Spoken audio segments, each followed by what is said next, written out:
Hey everybody, we're here for some more Radical Dreamers today.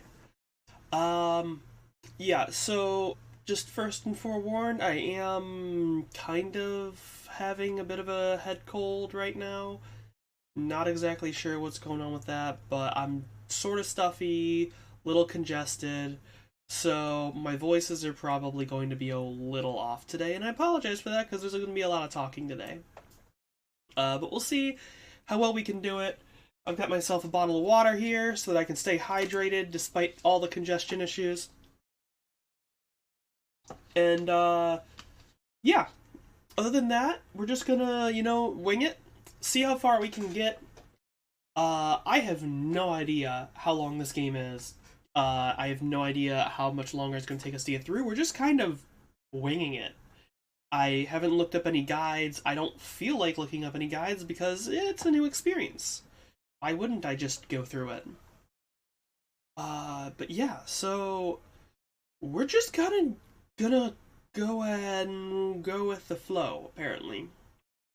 Uh, yeah, so we explored, like, the entry areas of this castle last time.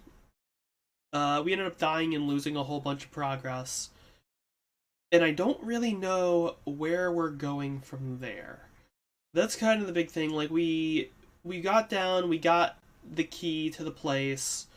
The key got us to the fake frozen flame, and then after we got out of the fake frozen flame, it was just kind of like, by the way, that wasn't it. Now you just gotta kind of explore, and I'm pretty sure we were kind of already at dead ends, so I'm not exactly sure where we need to go next. So this is probably going to be a lot of trial and error and figuring out what the hell we're actually doing. Uh, oh, wait, never mind. I'm an idiot. That's right, at the end of the last session, we got through the Piranha room, which was weird, because, like, we went into the Piranodon room, and then as we get out, as the room's flooding, it, like, miraculously decides to show us, oh, by the way, there's this door. Just put this plate in it, and it'll let you through, and clear out the fish, and you're good to go. And I'm like, that seems a little bit too simple. Especially because we could have gotten to that before getting to the plate. That would have been interesting. Yeah, so I guess we have the rest of that room and what's past that room to explore, and we'll see exactly what's on the other side of that. Because I don't know. But yeah. So we're going to go ahead and get this game booted up and see what kind of trouble we can get into.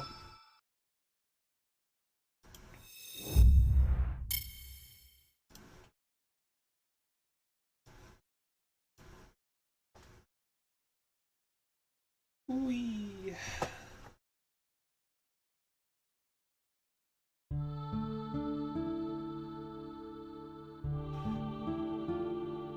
Oh, it might help if I turn the controller on. Alright, here we go.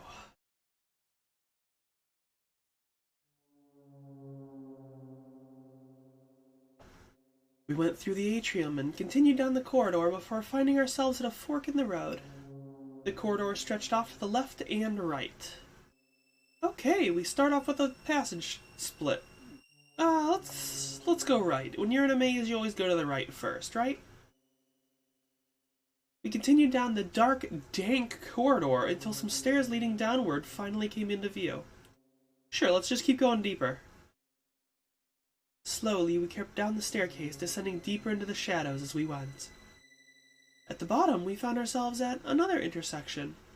The dim, narrow passageway branched left and right. Alright, let's go to the right. We followed the corridor for a while before coming across a small door. Get a whiff of that! Something smells good, whispered Kid, sniffing at the air.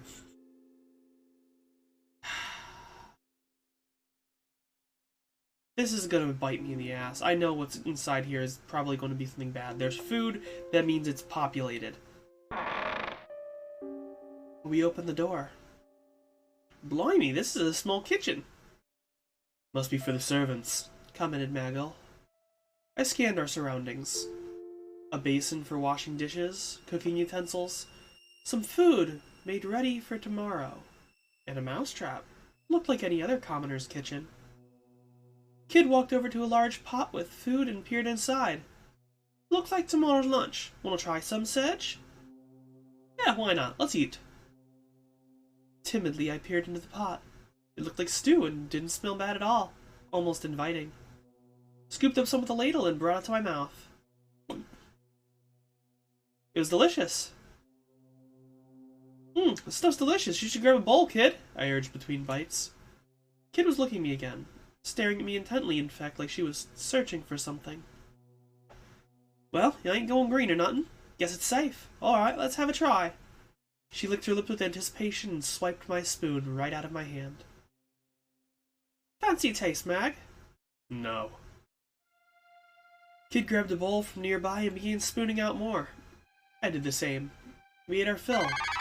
Stew was still warm, and it felt as though the magic of fresh home cooking was easing my wounds somewhat.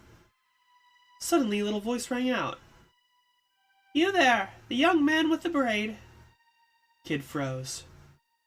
Oi, who you calling a bloke? Kid barked angrily in the direction the voice was coming from. A mouse was looking at us with eyes like saucers, from the inside of the mousetrap from a wall in the corner of the room. Oh, I am sorry. You're a young lady, I see. The mouse bowed its head in apology.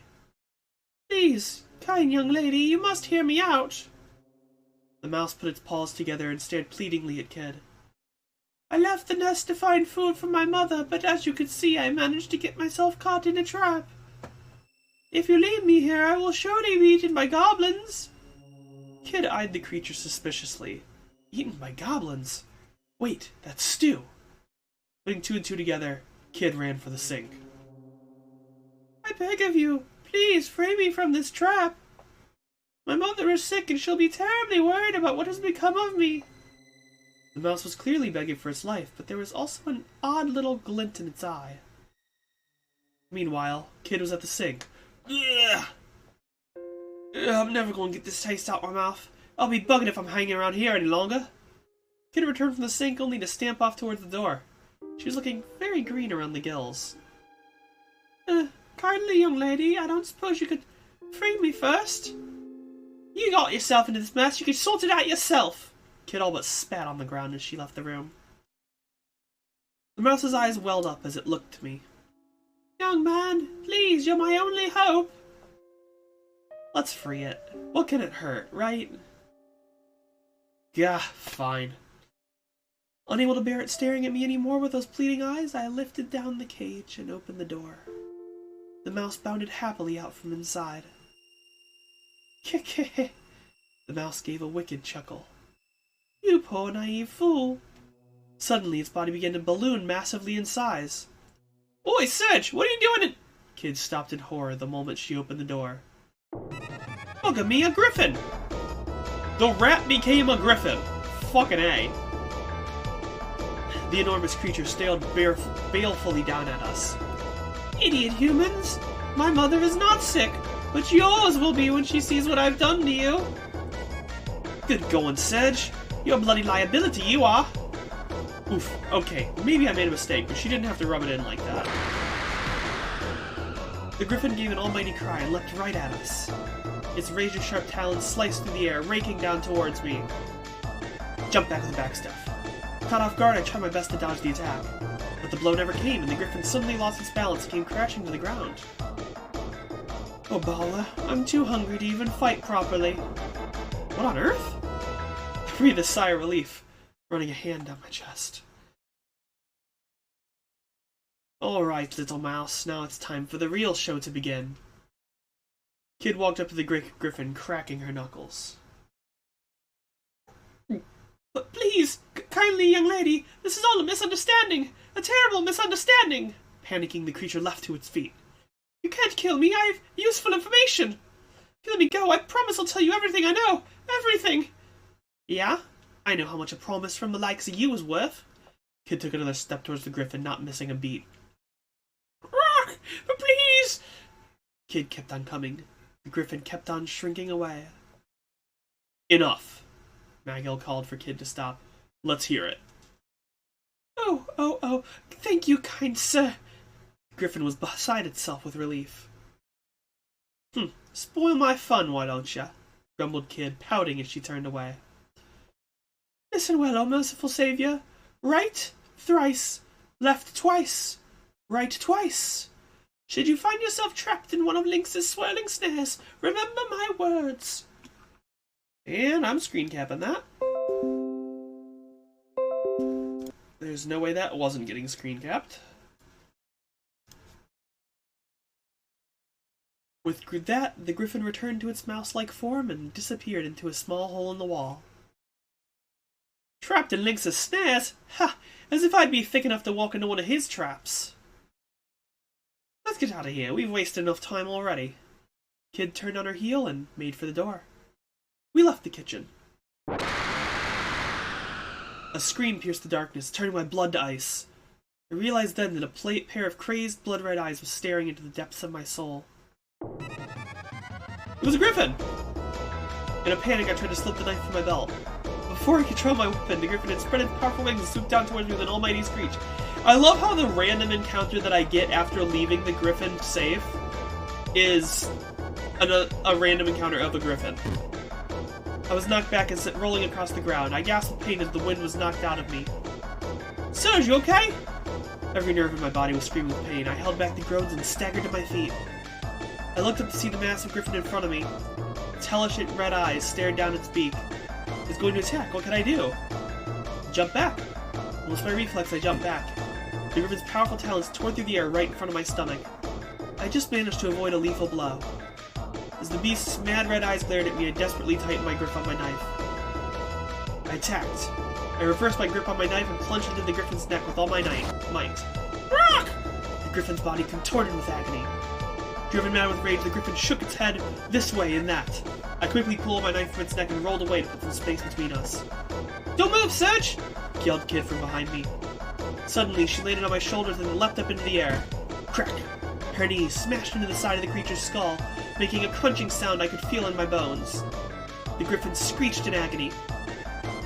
And then it turned its mad, crazed eyes towards me, where I lay on the floor having been used by a springboard like my kid. Just my luck. He's going to attack. What can I do? Let's duck. Almost by reflex, I ducked the attack. The griffin's talons raked through the air, plunging down towards me. Ah! A blast of pain shot through my head. Clutching at the wound, I did my best to regain my footing and turned to face the griffin again. As the beast's mad red eyes glared at me, I desperately tightened my grip on my knife. I reversed my grip and plunged into the griffin's neck with all my might. Ah! The griffin's body contorted with agony. And then it stiffened, suddenly becoming completely rigid. Its eye rolls into the back of its head, and it fell to the ground with an almighty crash. We'd done it! We'd actually defeated a griffin! Phew! I fell to my knees, overwhelmed by what I'd just been through, but glad it was all over. I was starting to feel a little worse for wear. I was gonna have to be more careful from now on, or this was gonna end badly. Well, that was another fine bloody mess. What do we even bring you for, Serge? Its cold stare pierced through me like a javelin made of ice.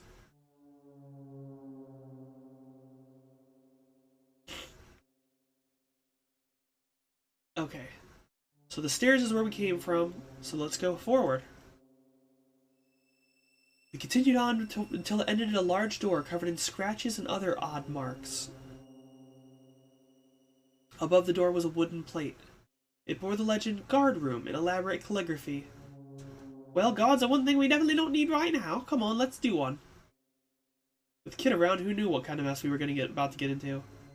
Maybe, but with Serge around, who knows what kind of traps we're about to walk into? What a trusting relationship we enjoyed. Then let us turn back for now. We made our way back through the corridor.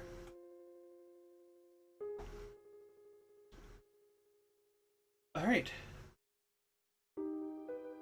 Back up the stairs.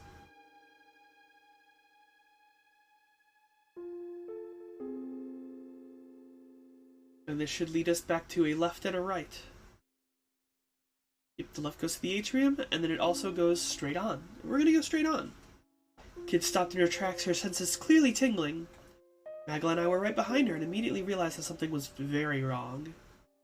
We could hear a faint whispering as if a spell were being cast, and a faint light was emanating from a monster sitting crouched on the flagstones ahead. A long, bony finger traced strange shapes on the tiles. A demon! Pulled up my knife and ready myself to confront it. I waited to see what it would do. Keeping a tight grip on my knife, I watched the demon carefully. Nagel didn't waste a moment and let rip with a spell. A ball of flame slammed into the creature. I could smell the stench of burnt flesh. The demon's eyes reddened and it bared its fangs. Cursed whispers filled the air. It was casting spell. "Leave this to me," I yelled, exactly at the same time as Kid. I slipped around to the left side of the demon as it swung its scythe down. Whoosh! The blade sliced through the air, a hair's breadth away from my nose. A single moment later, and I'd have no nose left to speak of. Kid took advantage while the demon was focused on me, and moved to stab it full in the back. The creature let out a grotesque howl and collapsed to the floor. Ha! Did you plan to be the decoy so I could finish it off, or was that just a coincidence? Either way, did the trick. Kid beamed with pride. The demon's blue blood pooled to the floor as it lay there, writhing in pain. Its face contorted with agony. It glared at us and began tracing strange shapes on the ground with the last of its strength. Kid sensed that something wicked was afoot. "Just die already, will ya?" The demon carried on, writing strange shapes forming from its blood. An eerie light illuminated the hastily scrawled curse. And then there was a flash! Lightning-like bolts of energy danced around my feet. Kid, who was standing right next to the demon, jumped back with a start. And then it started drawing even more of the strange symbols. She took advantage while the creature was still concentrating. She twisted her body, stretched out a leg, and swung it in a graceful arc right into the demon's belly. With a final gasp, it collapsed on top of its unfinished hex. At last, it lay still.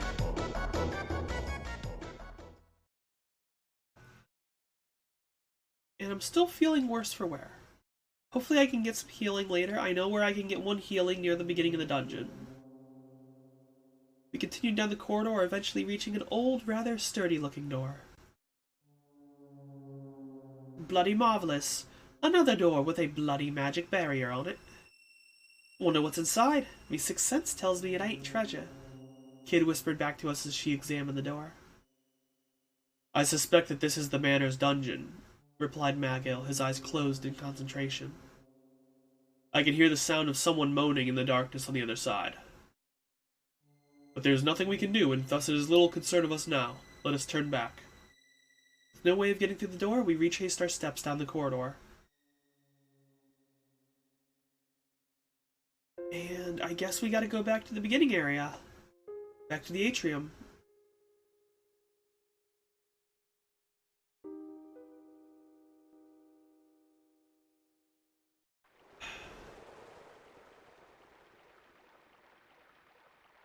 Yeah, so we know Lynx's room. I guess we could go to Riddell's room, see if there's something new in Riddell's room.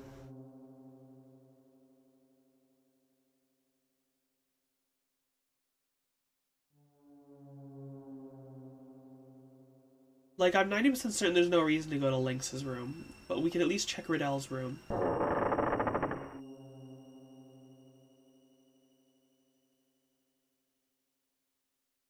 Yeah, the well-loved curios, the stately cozy bed, richly furnished, it still felt awfully lonely. Still warm, window ajar, we leave because of the fact that they're probably coming back soon.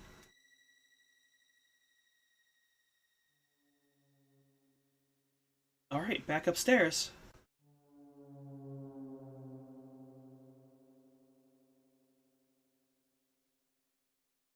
Rattle.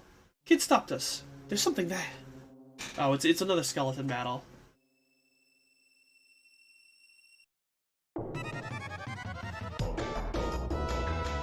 Come on then, I leaped at the skeleton, slashed out with the sword. Blood dripped from my face, the tip of the blade has scratched my cheek. Eat! I jumped back in panic. Hope you brought your brown trousers, grumbled Kid. We squared off against the skeleton, and threw the sword it was carrying to the ground and took a step forward, and it twisted its body into a strange pose. Wait, is it doing what I think it is? Proceeded to contort itself further, adopting a shape that can only be described as highly suggestive. For a moment, no one knew quite how to respond. What the bloody hell? What should we... Wait, kid, look at Mag. Maggle seemed completely bewitched. There was no way he'd be of any use to us in this state. What were we gonna do? Let's fight it. Come on then, I charged at the skeleton. Took advantage of the opening created when it raised its sword and kicked it as hard as I could in its lower spine. There was an almighty crack as the bone snapped and the skeleton fell in two. A split second later, Kid landed a massive blow in the top half. The skull shattered and immediately came to a halt. We defeated the skeleton.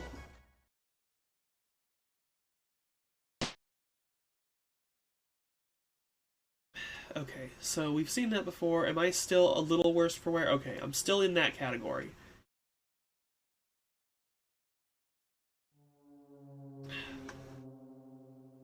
I do love how, like,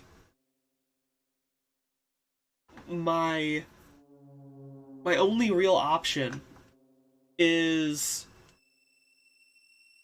to just wait till the end of battle to see what my health is based on the mood of the message that it gives me. It's kind of strange. Like, even if I go into the menu, it doesn't really tell me anything.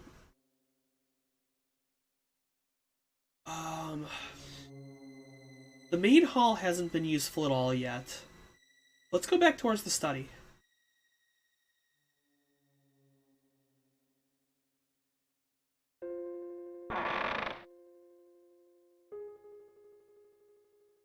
Okay, yeah. Nothing here. Oh, yep.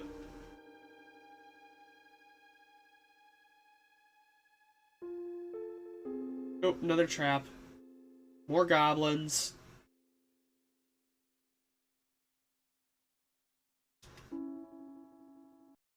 Alright.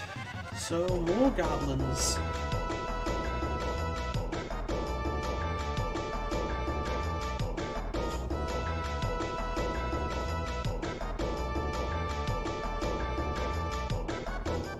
Alright, yeah, so we're gonna jump back.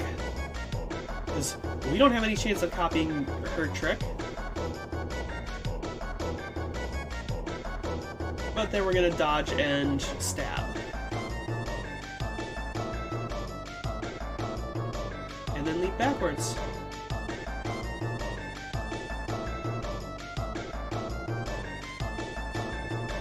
The goblins seem to be the pretty quick and easy. Like, they're very simple. Like, the other ones seem to have chances to fuck up.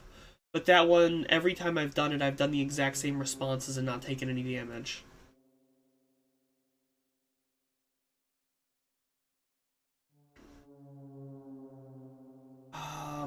So we've been to the main hall before. Let's go to the terrace. Keep going. Because there is the one room, the one trap that we haven't done yet. And then there's the clock tower room, which is going to heal us. We're not going to go through the clock tower room yet. This next door is going to be the vault. I don't think there's anything in the vault that's important. So we're just going to continue. The foot of the stairs. We go up the staircase.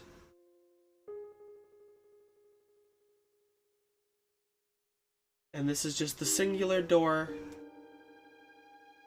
And the weird, creepy vibes.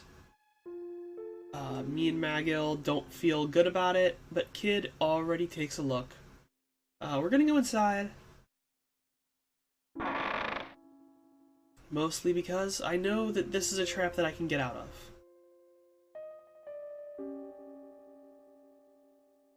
So yeah, it's a completely dark room. We randomly find, like, goo and scratches on the floor. And then realize, oh shit, the ceiling's moving towards us. But the writing says something about the Akasha. My only hope now is to leave the Akashian signet in this room. But then we're trapped.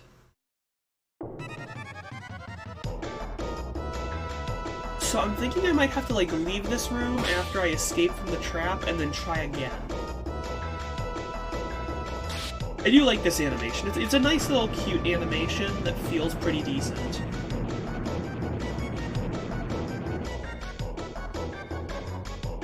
For something so old, it's good.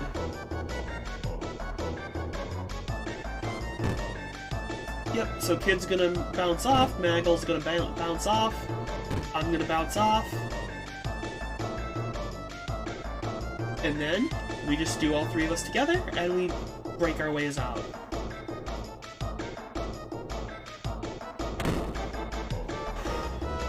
Okay, so we get out, the bladed ceiling comes to the floor. I don't know or understand what we're supposed to do next here.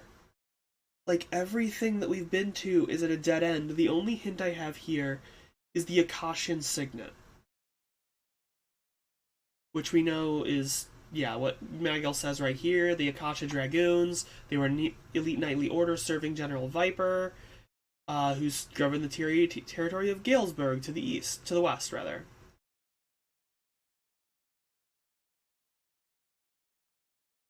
And then it just immediately forces me back down the stairs, which doesn't seem to have any point.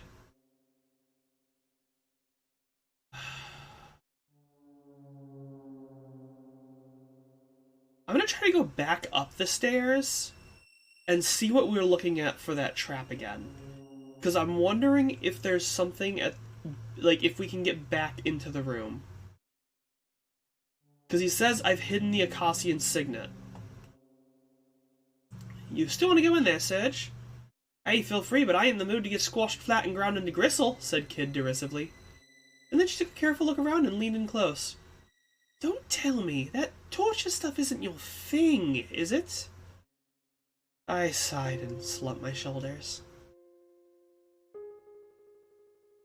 And, okay, yeah, so it literally won't let me back into that room. So, that's a dead end. There's nothing for me to do there at this point. I'm gonna have to go back into the vault, and then the only thing I have left is the room with the witch. So, yeah. Don't know what's next. I'm looking for another sigil to get past another magical barrier.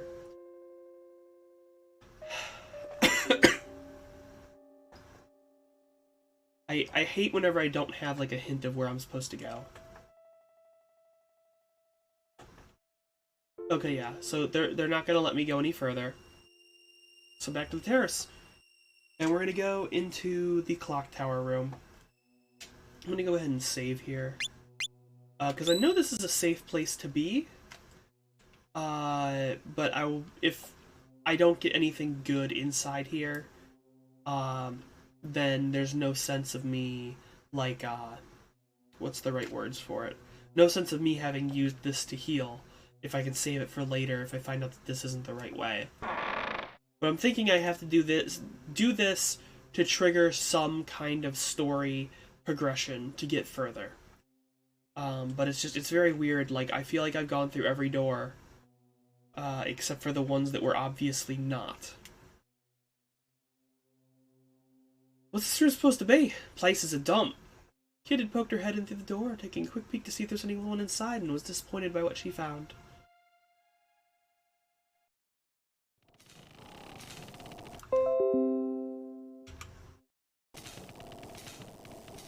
The room was large and littered with peculiar-looking machinery and knickknacks, all of which were covered in dust and had seemingly been dumped there haphazardly. Everything looked like it had been resting for a very long time. The ends of the room were completely dark, and it was impossible to tell just how big it was, or even what the walls and floor looked like. It seemed the manor's inhabitants had turned the old clock tower into a makeshift storage space some time ago. I stepped warily inside. Leave that alone. I looked over towards Magill and saw a kid trying to pull something from the shadows. It was a huge sword that appeared to be very old indeed. You don't need that old bludgeon. It'll only get in the way. And as much of an antique as it is, it won't fetch much on the market in that condition. Yeah, reckon it might, you know. There's plenty of collectors who just love old bits of junk. Well, some old bits of junk. Pouting, Kid left the sword where she stood. At least she put it back down gently. It was then we heard a voice from the shadows. exactly are you doing here? Just about jumped out of my skin. Who's there? Kid and Maggie all turned to face the voice, ready for a fight. A wizened crone emerged from the shadows. She was hunched over and wore a hood draped over her face. I could tell at a glance that she wasn't just old. She was positively ancient. Just some dunnery old bag. What do you think you're doing, sneaking up on us like that? Kid's shoulders relaxed as the tension left her body. Maggie, however, continued to give the woman a piercing stare. Oh, what an impish thing you are! Here to visit a friend, perhaps? Not in the dead of night, I suspect. The crone narrowed her eyes. Let's get a closer look at you. Ah, yes, you must be here to get your revenge on Lynx. How did she... My heart jumped. She seemed to know exactly who we were. We were in trouble. What if she sounded the alarm? We'd have to give up on the treasure and run for our lives. Last time I said that we just played dumb. She just did whatever. We're just gonna say, yeah, fuck it. So what if we are? Kid narrowed her eyes back at the crone. What's it to you if we're here to get our revenge on old Lynxy boy? We'll do something about it. You never change, do you? The crone chuckled madly, her small form shaking. Ah, the boldness of youth. Yes, that's the spirit. You what? Kid looked at the crone completely confused. I was no less mystified. What the heck are you on about?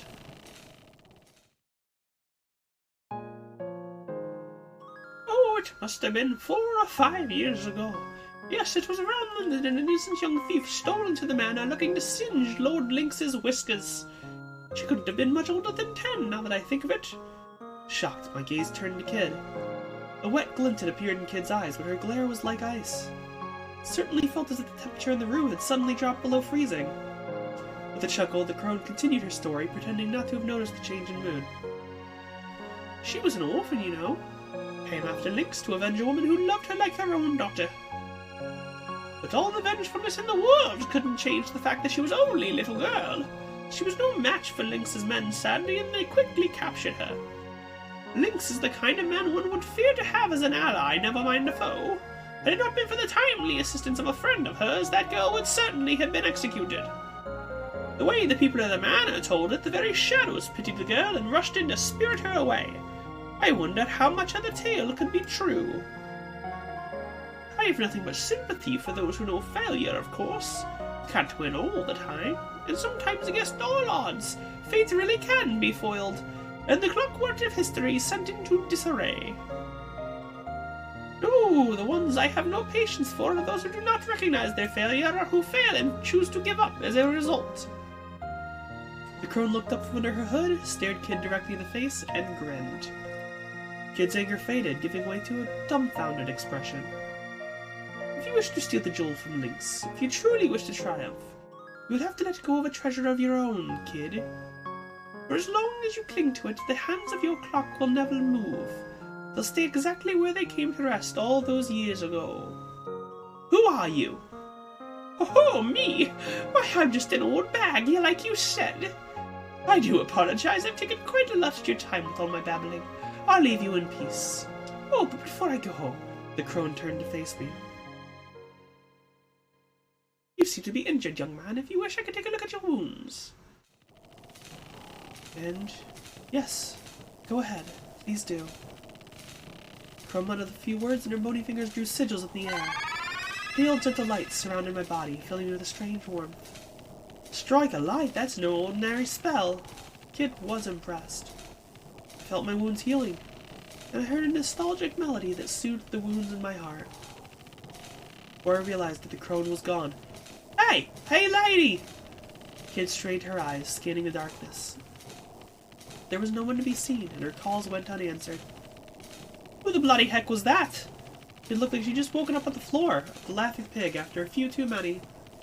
What does she mean about you having to let go of a treasure?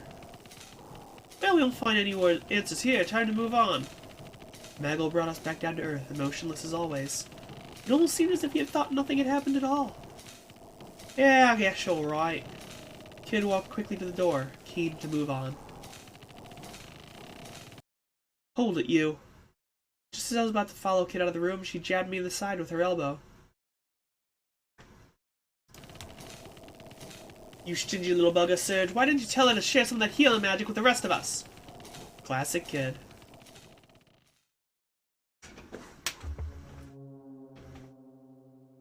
Whew. Stuffiness is getting to me. I actually am going to be right back. I'm just going to go take a couple of pills real. Alright, so we have to go back to the terrace. I'm actually going to go out onto the terrace because it seems like the only thing that we haven't really done.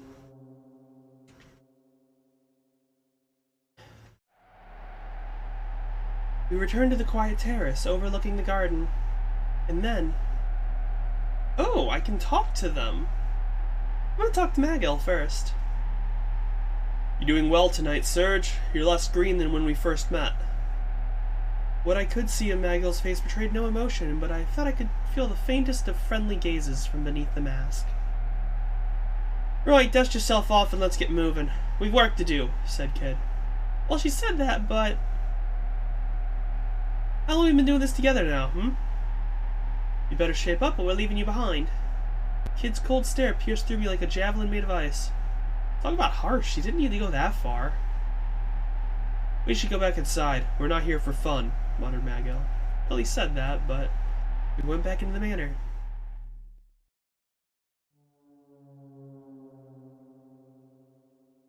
Okay, I'm gonna go ahead and save here in this third slot.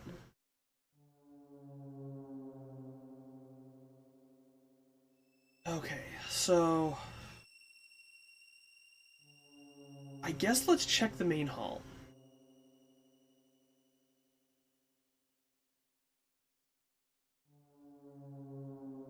Because, like... It's the only thing other than Lynx's room that I haven't been back in since I hit the other dead ends. Kid gently pushed the heavy doors open and peeked inside. Looks like the coast is clear. We stepped into the main hall.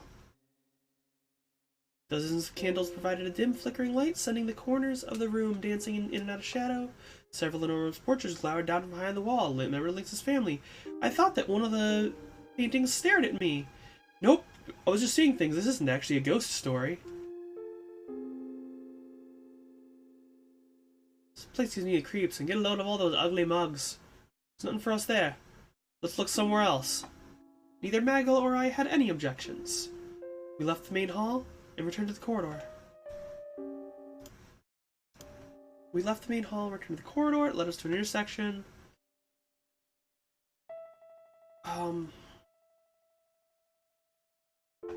Fuck it.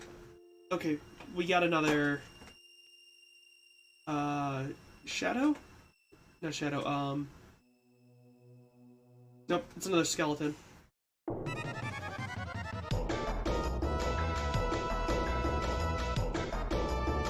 And we're gonna retreat because it's gonna slice me.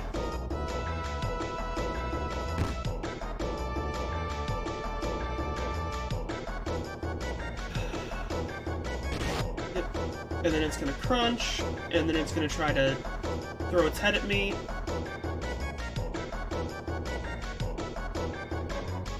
And then I'm gonna catch it.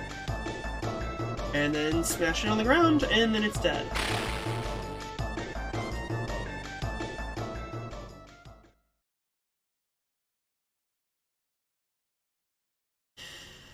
Wait a second, what's that?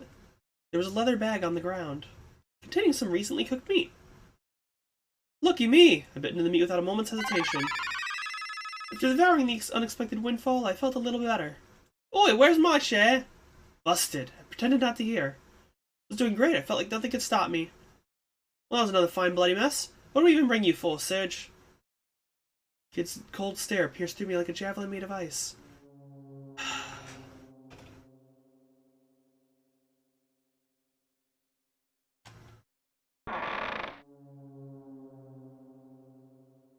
Yep, we're done here. I guess... I'm thinking Riddell's room might have a development now. Just because we did talk to the old hag. Which should be time passage. Which should allow something to change.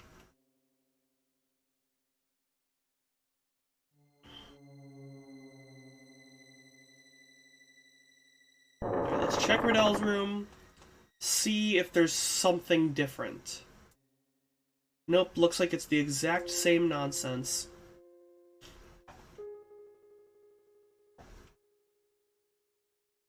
I'm gonna check Lynx's room.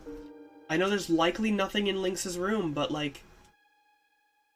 At this point, I've literally basically checked every single door.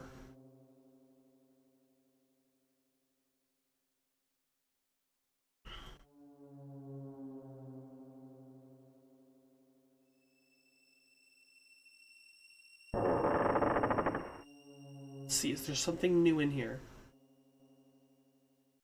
The room was completely silent. I looked to the corner of the room, to the place where she had once stood.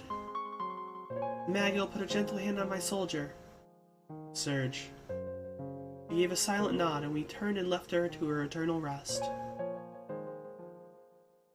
Yep, Mirror Lady is still dead. Unfortunately. Shit happened, and we ended up killing Mirror Lady. There's nothing to do in Riddell's room. Let's make our way down to the atrium.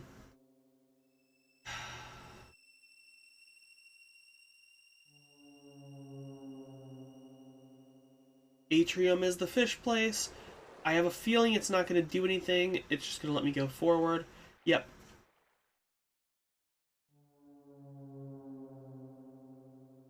Okay, there's the fork. It goes to the left and the right. The left goes to the dungeon, which it straight up stops me from going into. And then the stairs going down, so let's go to the stairs down.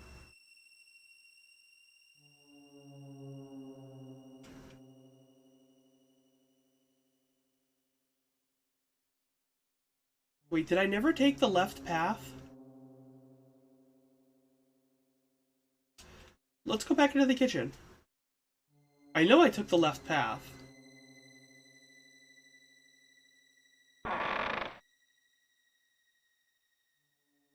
We've been to this kitchen before. The mouse was gone, and so were the contents of the soup pot. Wasn't anything left for us here. We left. Okay. Come on.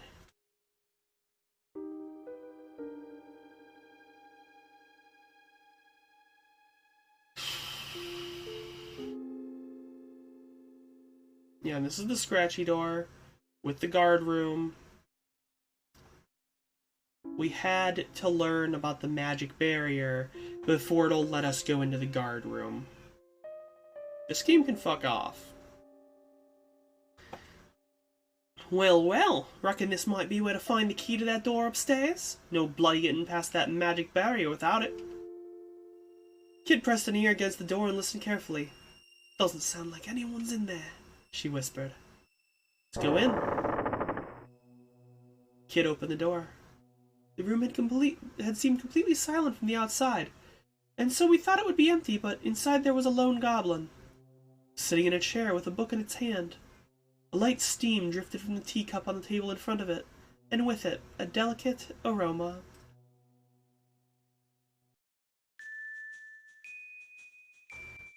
The goblin peered at us curiously over its spectacles. There was something different about this one. I could tell as much at a glance. Heavens, how rare it is to have guests! Heavens, how well spoken for a goblin! One could only feel dread and suspicion at the sight of him nonetheless. Sorry, mate, but we're not your guests. Cough up the key to the dungeon if you want to live.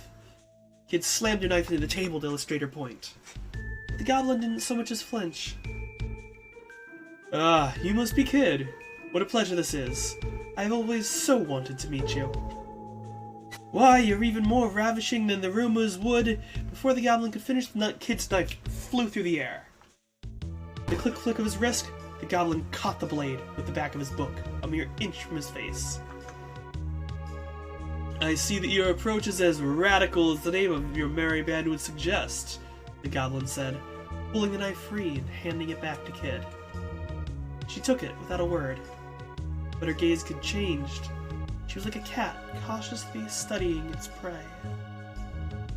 And I was just getting to the good part, too. Oh well, I suppose I shall have to give up on ever finishing it now. The goblin casually flung the book over his shoulder and into a nearby bin. Allow me to introduce myself, if I may. I am Grismeld, and I am the guard on watch. No need to stand, please do take a seat. You're welcome to tea, of course. The goblin beckoned us to sit down. Did he mean to poison us? If I may. Maggo calmly took a seat, ignoring the obvious suspicion in the air. Sat down next to Maggo. I decided to trust his instincts and took a seat next to him. He had some kind of plan in mind, I was sure of it. Kid didn't look like she'd be pulling up a chair anytime soon. She was standing with her arms crossed, eyeing the goblin suspiciously. The goblin poured 3 cups of tea. Here you are. Without the slightest hint of hesitation, Maggo took his teacup and lifted to his lips. He sipped, and then placed it back on its saucer. Heal my ale and tea. Not a blend I'd expect to find here.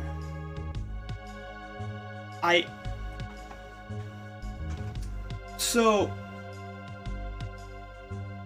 I swear to God, the way that they just did that, if this does not heal me, I will be surprised. But, like, it literally reads as, heal my ale in tea. Like, seems so silly. What a pleasure it is to encounter a fellow connoisseur. Yes, it's a rare blend, one mainly enjoyed by the noble classes. Couldn't believe the conversation I was hearing, but I also couldn't help wondering what this rare tea might taste like. My eyes rested on the cup that had been poured for me. Couldn't shake the fear that it had been poison. I also couldn't ignore how delicious it smelled. Before I knew it, the cup was in my hands. This is great, I blurted out. I never had such a delicious brew in my entire life. My aches and pains faded away. I glanced over at Kid, who was blowing maniacally at the liquid in her cup. I'd forgotten that she was paranoid about burning her mouth on things. Now that we're comfortable, let's get down to brass tacks, as they say. I do indeed have the key to the dungeon, as you surmised. But you will also be aware that I cannot simply give it away. Glanced over to Kid again. Typical. She wasn't listening to a word Grismeld was saying. She was still huffing and puffing at her tea. It seemed to be up to me to respond. I suppose that means you want something in return. You'd like to know what I want. I want your heads. Grismeld's eyes glistened behind his spectacles. Or rather, that's what my employer would want me to say, but no, I have no such barbarous aspirations. Furthermore, I doubt I'd be a match for you. Grismeld chuckled as he said this. What I live for is the joy of conversation, which I fear my compatriots are ill-equipped to supply. Perhaps you might have 1 or 2 ripping yarns to share. Grinning, he added, I'm sure notorious thieves such as yourselves would have more than a few thrilling tales up your sleeves. So I wanted to hear a story. That seemed more than a fair price to pay for a key. I closed my eyes and thought. Ha! I know just the story. How did it begin? One night, a young girl was walking alone in the forest, and then she was searching for a golden sunflower, the only way to cure her sick mother's illness. Then she went without food for 3 days and 3 nights. Fragments I remembered seemed about right. There was only one way the story could end. I took a breath and began my tale. One night, a young girl was walking alone in the forest. She was searching for a golden sunflower, the only way to cure her sick mother's illness. The poor girl went without food for 3 days and 3 nights. And then, in her moment of darkness and despair, she saw a brilliant light. It was none other than the golden sunflower she sought. The young girl gratefully pocketed the sunflower seeds. These will surely save my mother, she thought. It was all a dream. With a smile on her face, the girl drifted off and dreamed forevermore. That was beautiful, murmured Kid, wiping a tear from her eye. Grismeld frowned. Not quite what I was expecting, and not the most riveting of tales, but I suppose it will do. The key. as promised. I took it from Grismeld's hand. Something didn't seem right, though. Was he really going to give it up so easily? Or was it really alright to trust such a strange goblin? Grismeld seemed to notice my suspicion. He leaned back into his chair, looking at the ceiling.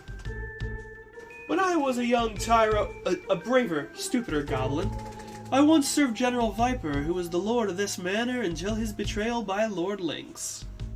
Despite my boorishness, Lady Riddell always saw something in me worthy of praise. Wait, Riddell? What's Lynx's daughter got to do with anything? Oh, you didn't know? Riddell's real father was none other than General Viper himself. What? Lord Lynx spared Lady Riddell's life, so as to not snuff out that of the frozen flame. It's an uncanny stone, you see, has a life of its own, and some kind of spiritual bond with Lady Riddell. If only there was some way that I could free Milady from this manor. Alas, I alone am powerless to do any such thing. Of course, I would have no qualms if, say, you were to topple the usurper. I assume you intend to. Slay the old beast, I mean? It was a strange inquiry to make so casually. Well, if it comes to it. I was more than a little taken aback by the directness of Grismeld's question. I never expected to find one of Lynx's own guards asking me something like that. Suddenly, I was shoved aside. Not if it comes to it! We're gonna kill him tonight! And kill him good! It was Kid, of course. And, in exchange, I'll have some more of that tea to take with us. Kid held out her hand before Grismeld could offer an answer. I suppose I have a bag I can share. Grismeld shuffled awkwardly in his seat as he retrieved it. As ever, I was impressed by how Kid's uncompromising attitude and willingness to speak her mind always seemed to get her what she wanted. I also just noticed that the music playing in the background right now is, it's from Chrono Trigger. I'm having an issue placing exactly where it is. I want to say it's one of the 2300 AD themes.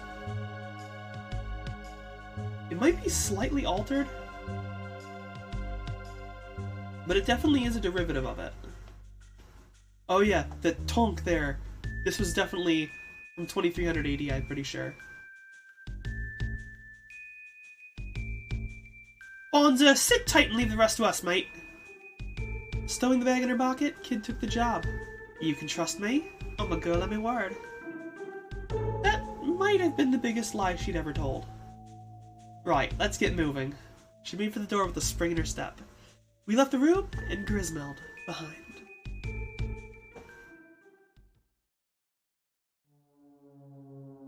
We left the room and took the left turn down the corridor. We followed it for a while before coming to an intersection. The way to the right took the staircase back up. The corridor was continued directly ahead, but the way was completely shrouded in darkness. We know that's the kitchen. We're going to go back upstairs. Because at the top of the stairs, there is a passageway that will take us to the dungeon.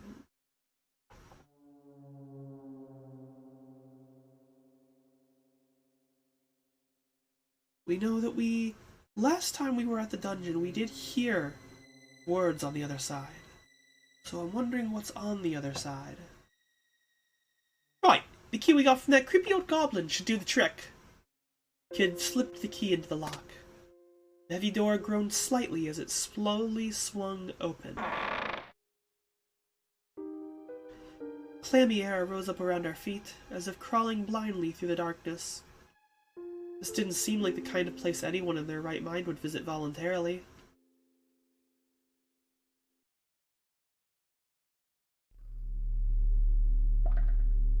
We pushed the heavy iron door the rest of the way open and stepped into the darkness.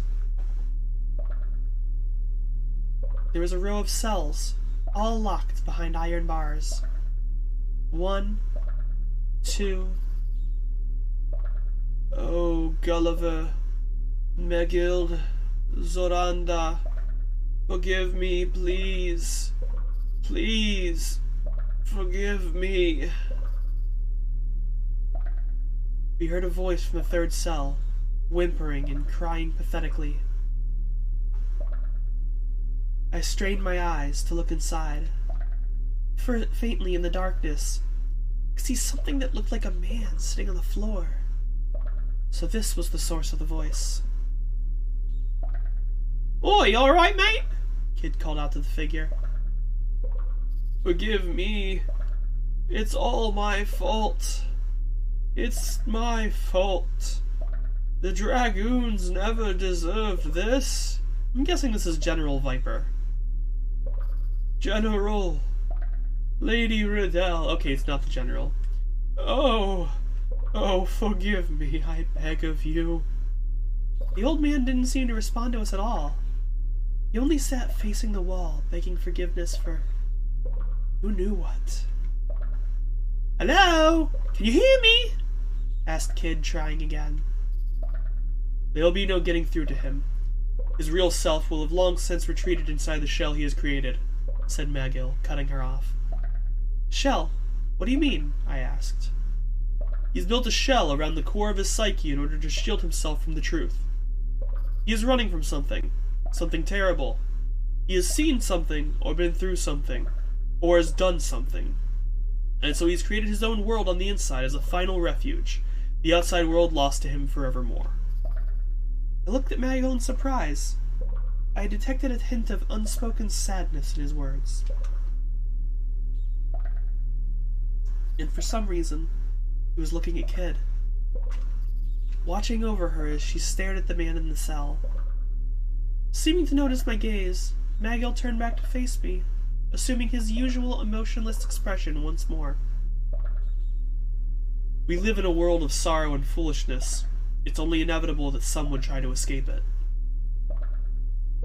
But despite his hard words, his eyes retained a certain softness, his steely gaze giving way to a gentle light. "You understand?" "I think so."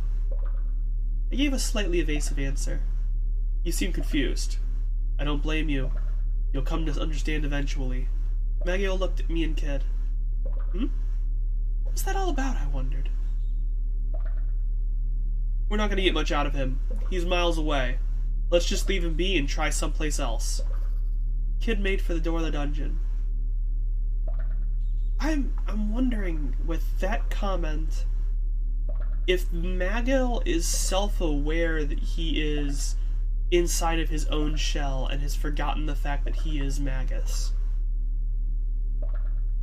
That'd be interesting. Yes, Cerberus, I have done things with my hair. It's been a couple weeks. I've very much been enjoying the new hair color. "Wait," called Magill. "We must find some way to get this man to speak." "You just got done fucking telling us that we can't get him to speak." "What for? I mean, he's speaking already, just none of it makes sense. What are you after?" "Some things he said piqued my curiosity. You mentioned the Dragoons. And Riddell, too." "So? He said the Dragoons are ancient history," snapped Kid. "Besides, how can he trust anything he says? He's clearly going off his rocker." She had a point.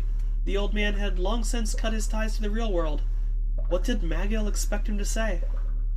Without missing a beat, Magill replied, "We simply have to bring him back to reality." "And how are we going to do that? You want me to do a little dance for him or something? See if that gets his motor going?" "Yeah, I'm just going to be quiet there." I knew if I said nothing, I'd get nothing but an earful. If I said anything, I'd get nothing but an earful of a lifetime in return, so I clamped my hands over my mouth to save myself. "What are you playing at, Serge?" Kid seemed unimpressed. Whew, that was a close one. "I don't think that would work," said Magill dryly. Kid's fist flew straight through it towards his face. But Magill shifted his weight effortlessly, avoiding the attack, and continued. "We must break through the shell he has created and drag him back to the real world. And in order to do that, we will need some kind of key. Something that will reach him even though through the barrier he has erected." "Yeah, and where are we going to find this key?" asked Kid suspiciously. "I don't know," came Magill's simple reply. "But there is someone in this manor who can tell us." "You don't mean you're not talking about Riddell, are you?" "I am," Magill replied with a nod. Alright, fine. Dunno what the heck you expected to tell us, though. Kid turned on her heel and made for the door. We left the gibbering old man in the dungeon, alone with his sorrow. Alright, back to Riddell's room. And we got another battle. Looks like another skeleton. Yeah, Cerberus, it's been an emotional roller coaster for you this week? Things just going crazy all over the place?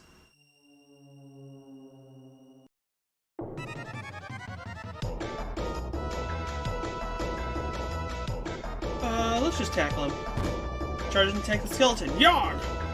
Crunching sound and a clattering of bows, the skeleton was knocked back by the blow. Body split in two. Better luck next time, muttered Kid dryly. In response, his body picked up from the ground, turning his skull towards me. And then it pulled its skull. Heaves the skull. I'm gonna catch the skull. And then smash it on the ground.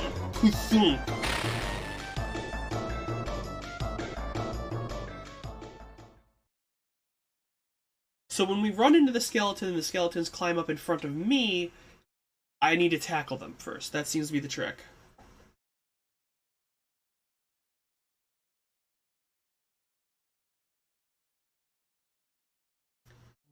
Oh, jeez. Classmates from high school passing away. Yeah, that's heavy shit, for sure. Especially if you knew them well. I've had a couple people from my high school pass away. And just haven't really been too much to deal with it. There's only really one that kind of hit me hard.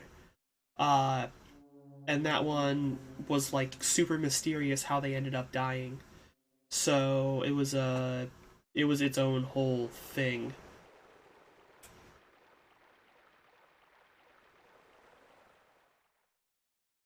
But yeah, it's definitely better whenever you can commiserate with people or tell stories about the departed.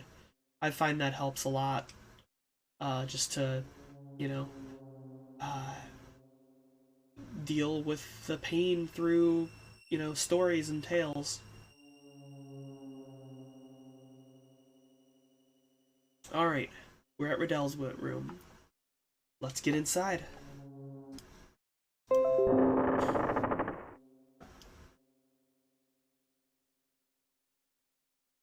We found ourselves in a tidy, welcoming room. The knickknacks and curios seemed to be well loved. The stately desk and cozy bed suggested we were no stranger to luxury. It felt awfully lonely. Is someone there? Came the voices of a young woman. We shrank into the shadows. The woman appeared from deeper within the room. She was lightly made up and had a gentle, unthreatening air about her. It was Lynx's daughter. Strange, I'm sure I heard someone. I was at a loss as to what to do for a moment. But before I'd had time to do much more than hold my breath, Kid had already darted over and thrust her knife out, stopping the blade only a hair's breadth from the woman's neck. Where's the frozen flame? Answer me! Her voice came out in a harsh growl. I rushed to hold Kid back before she hurt the poor woman. Kid, do we really have to do it this way? Shut your trap, Serge! Riddell couldn't help but giggle as she watched us bickering. What are you laughing at? Kid shot Riddell a harsh look. It's just, you don't seem like thieves at all. You want me to cut you, girl? I'd be surprised if that knife could cut anything. For a moment I felt faint, imagining Riddell on the floor, covered in blood. But then, clang! Kid had thrown her knife to the floor, and I saw that it was only a letter opener. Heh, didn't think you'd noticed. Whatever. I'm not here to mess around with killing the likes of you anyway. I have no desire for bloodshed either, said Riddell in a voice that was almost a whisper. I am not your enemy. In fact, I want to help you. There wasn't a hint of desperation, hesitation, or deception in her voice. Let me guess, you're trapped in the manor too? Riddell only lowered her eyes in response to Kid's question. The frozen flame should never have been allowed to fall into Lynx's hands. Riddell spoke quietly, A deep emotion clearly underpinned her words. The flame was once the property of an ancient kingdom to the north, who kept it for generations. It was said to have the uncanny power to guide people and change history itself. After the kingdom fell, the flame changed hands countless times, until it eventually came into my father's possession. That was before I was born. Sometime later, Lynx became aware of the flame's true value and approached my father under false pretenses of friendship. Not a soul suspected what his true intentions are. And then on that horrible day, he destroyed everything! He killed everything! Riddell shook her head and then buried her face in her hands. I don't care about the frozen flame. I don't care about that stupid accursed stone. It means nothing to me. I just want to take it away from Lynx and smash it to pieces right in front of him. And only we can make that happen. Riddell looked up with surprise as Magill spoke. No one else in the world can seize that jewel from Lynx. Riddell stared, speechlessly, and then in a low voice she whispered, What can I do to help you? There's a survivor of the Akasha Dragoons in the dungeon who we want to help. And if we're to help him, we need your help, said Magill, taking a step forward. What? That man? That man is a traitor! It's because of him that Father, that Zorandora... Please. It's the only way. Riddell turned her back to us and hung her head low. The Chamber of Death. There might be something to bring him back to his senses there. After all, it was there that he chose to abandon his pride, his life.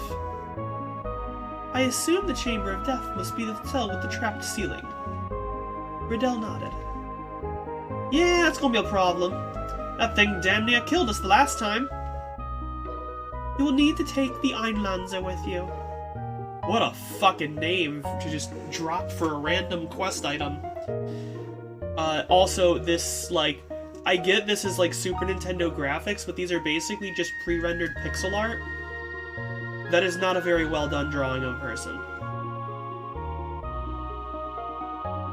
It is a sacred sword, said to have been forged by an ancient sage, and a sister blade to the crimson-cursed Masamune. The timeless blessings of the Einlanzer will surely keep you safe from the Chamber of Death's wickedness. So it's a sister sword to Masamune, which was Frog's sword in Chrono Trigger. Interesting. It used to be such a sight to see it in the hands of Zorandora. It danced like the wind, shone like the stars, and struck like lightning. Lost again in the memories of finer times, Riddell once more bowed her head. Forgive me, I have little more to tell you. You've told us more than enough. We'll take our leave now, said Magill, turning and making for the door. I wish I had the strength to change things like you do, whispered Riddell, biting her lip. Kid hesitated for a moment, seemingly deep in thought. Ain't about strength. It's about having a purpose. Something to fight for. I'll be praying for you. Kid shot Riddell a look over her shoulder. Right. Maybe you can cross your fingers, too. We left the room. Stuffiness is coming back to me. Passage outside the room continued to our left and right. So yeah, we gotta go back up the stairs to the Chamber of Death to get the Akasha Signet that they mentioned was hidden in there when we first showed up, but we couldn't go back in to find it, because that would make sense. I knew it was going to be important later, it was just a matter of when.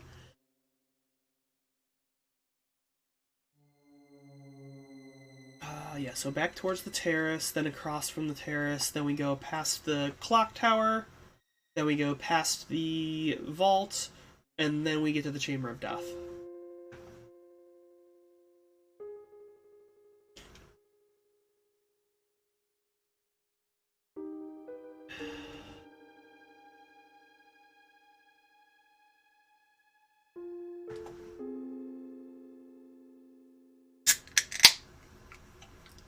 Apologies. Just had to pop open a pot.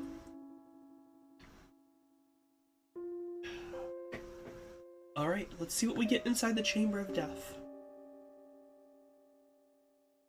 Look, I don't care what we might find in there, even if it could give it lead us straight to the frozen flame. I ain't going in there till we find a way to deal with that trap. Maghill, meanwhile, was lost in thought. Riddell mentioned an ancient blade, the Einlanzer. Without it, I doubt we will find a way to... The fucking massive-ass sword that Kid picked up when we went into the clock tower. That's gonna be the fucking Einlanzer. Well, if that means we're taking our search somewhere else, I'm happy to oblige. I swear to God, if I get a random encounter between here and there.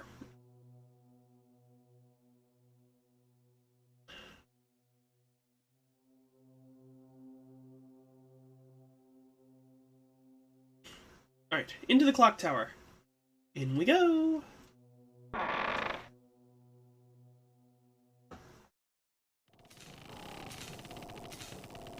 Yep, no sign of life in the room. There it is! Our chicken not getting turned into mincemeat!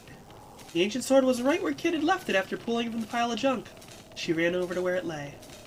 Looking down at the sword, Maghill muttered, 2 ancient blades, the sacred Einlanzer and the cursed Masamuner.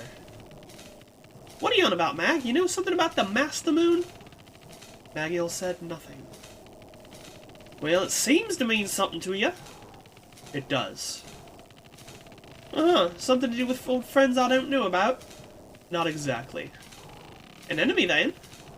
Not exactly. Okay, Maghill in this is 100% aware that he used to be Magus. That's the only question I have right here in this. You're being weird, Mag. Oh, well, whatever. Oi, numbnuts, grab this thing for me, will ya? I was still standing by the doorway when Kid called over to me. Who, me? Yeah, you! Or were you gonna make me lug around the bloody thing around the place? I'm just a scrawny little girl, ain't I? Call yourself a gentleman? Jaw dropped. I knew there wasn't anything I could say to her. Silently, I walked over to Kid and picked up the sword like I was told. Whoa! I nearly fell over. This thing was heavy! Good boy. Right, off the Chamber of Death. Eyes on the prize, lads! Dragging the sword behind me, I followed Kid out of the room. Leading the group as usual, Kid suddenly stopped. What's that? Get their fingers in the darkness. And it's another skeleton.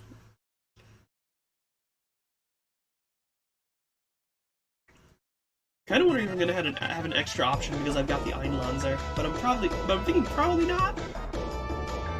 Tackle it!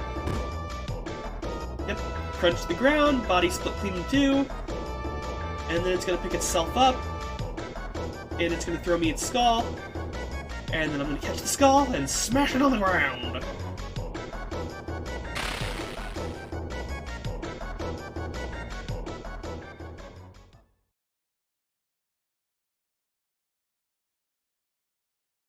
And I'm still doing great. I'm actually going to save once I get to the room.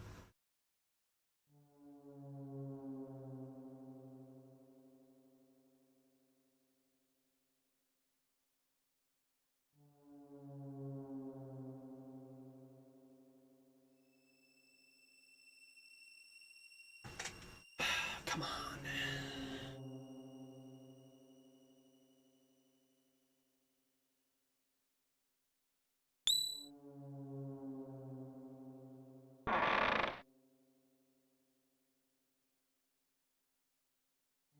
Well, this place is just as creepy as I remember. Lovely, grumbled Kid.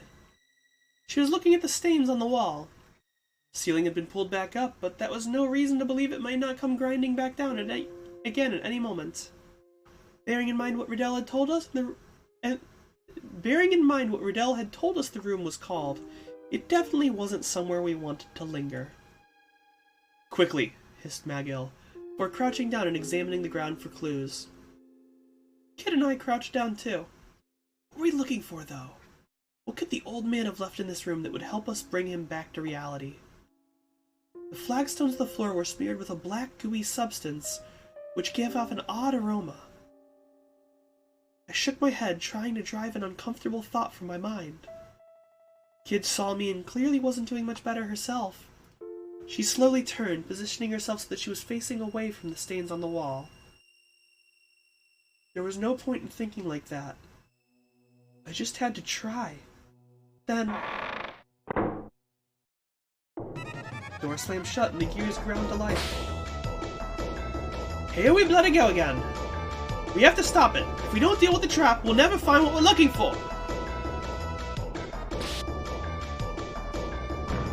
I have the Einlanzer. What do I do with the Einlanzer? The ceiling sank lower and lower. We ducked our heads, desperately trying to avoid the blades that jetted out from the bottom. Kid looked at me and screamed, "The sword! Use the Einlanzer!" What? How do you use a sword? I plunged the sword into the ground. There! I drove the sword into the ground with all my might. A shock ran through the room. Beams of light scattered from the blade, covering the floor and walls, then racing upward. The ceiling gave an almighty judder, then stopped. We made it. I sank to the floor helplessly, my heart racing. Hey! What's that? Kid was pointing at a part of the wall. It was where we'd seen the message written in blood. Guess we found what we were looking for. Part of the wall had collapsed, revealing a cavity behind what had looked like a piece of solid stone. Inside, I could see something glinting faintly in the darkness. Kid reached in with their fingertips, carefully extracting whatever it was from within. It was a slender ring with a delicately engraved design that looked like overlapping ferns. The ring was adorned with several small rubies, in a pattern that resembled a bunch of grapes. The crest of Akasha. This must be an Akashan signet. Kid put the ring on her middle finger, where it sat uneasily. It didn't seem to be her size. The rubies gave off an eerie glint. Right, let's not spend any more time in here than we have to. We managed to foil the trap and retrieve the Akashan signet. We left the Einlanzer where it stood, and we exited the room. Kid in the lead, we headed downstairs. Okay, so we gotta get all the way back to the other place. So... yeah. We're just gonna continue. We got more fight. Another skeleton!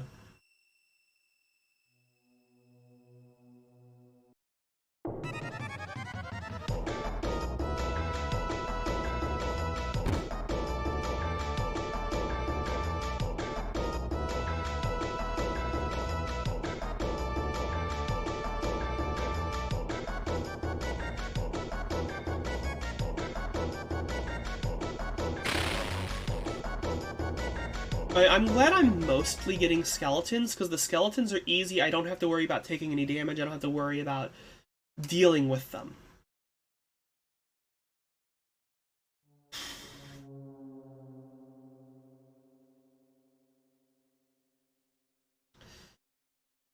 So, we gotta keep going down the corridor. Oh, another random encounter. More goblins. The goblins, though, typically I don't imitate Kid, because that's what Kid does first. Kid does her fancy nonsense, jumps off the goblin. I back up, because I'm not dumb. And then I just, come in and stab it.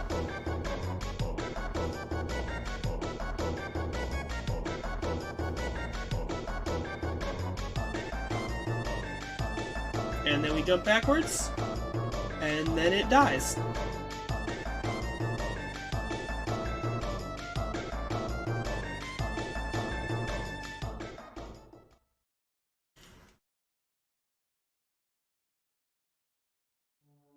It's interesting how they're mixing in some tracks which I think are unique. They might be new to this, But then, like, the battle theme is the battle theme from Chrono Cross, and I don't know if that's just because this is the re-release of it, or if it was like that in the beginning. Because that would be interesting if the battle theme for Chrono Cross was actually originally the Radical Dreamers theme. Okay, yeah, we have to go through the atrium, and the atrium will lead us to the dungeon. But then there's random Chrono Trigger songs, so I don't know if those songs that I didn't recognize were just Chrono Cross songs that I'm not as familiar with because I don't know them as well. Because, like, Chrono Trigger, I can pick out a Chrono Trigger song out of anywhere. Like, earlier when we went to the dungeon, the background music was the sound effects from Norstein Beckler's lab in the Millennial Fair. Well, I guess it was also used for the prison.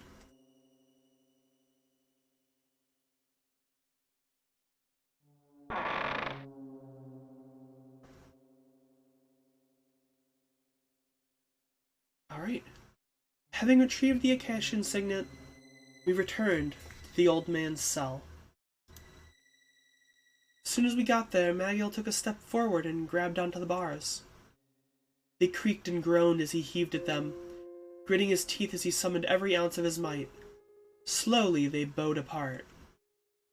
He stepped into the cell through the gap, and Kid and I followed. Jesus Christ. Magiel's supposed to be, like, our badass spellcaster, but he can just fucking pull prison bars apart? Like, Jesus. Dude's a beefcake, secretly. It makes sense if he's Magus, but damn. The old man was exactly as we had left him, staring into space and muttering meaningless words. Kid walked over to him and crouched down. She grabbed him by the collar and yelled at him, "Wakey, wakey, Granddad! We've got a few questions for ya! Here, get an eyeful of this. Ring any bells, Kid waved the Akashian signet in his face, shaking him roughly all the while.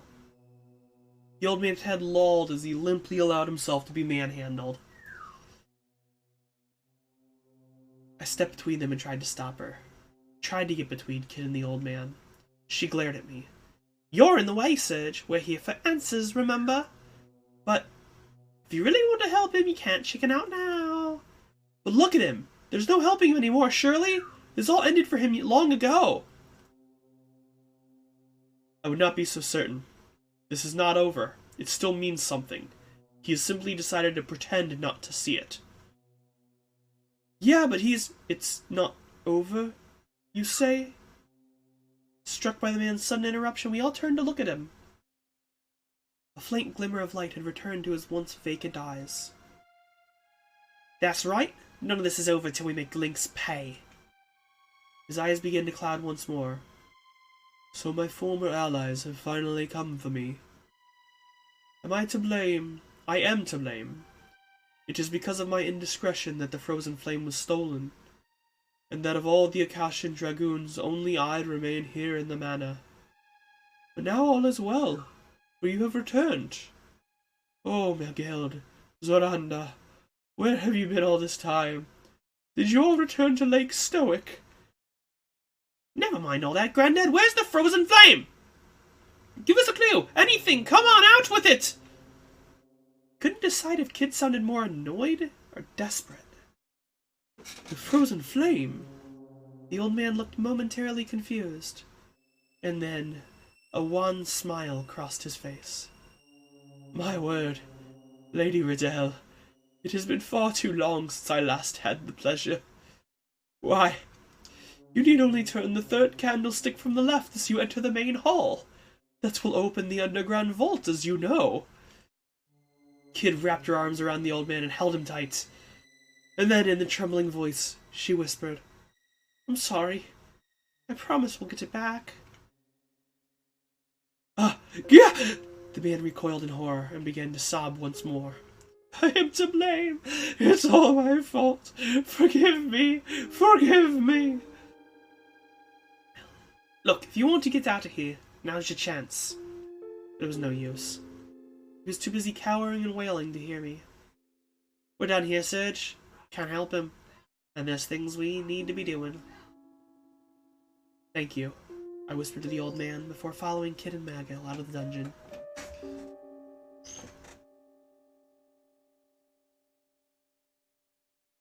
Alright, so back to the main hall, which is right through the atrium and up the staircase. It was the third candlestick on the left, or third candlestick turned to the left. I have a feeling it's going to do like it did to me in the study, and it's going to ask me specifically what I need to move, and I've already fucking forgot. I'm a genius. Yeah. I'm good at this. Just take those important details and just flush them down the toilet. It doesn't matter. We're gonna save real quick, just because it just seems every now and then it's just like, we're gonna make this a battle! Because it's a main story sequence. That's how I died last time. Now I'm paranoid.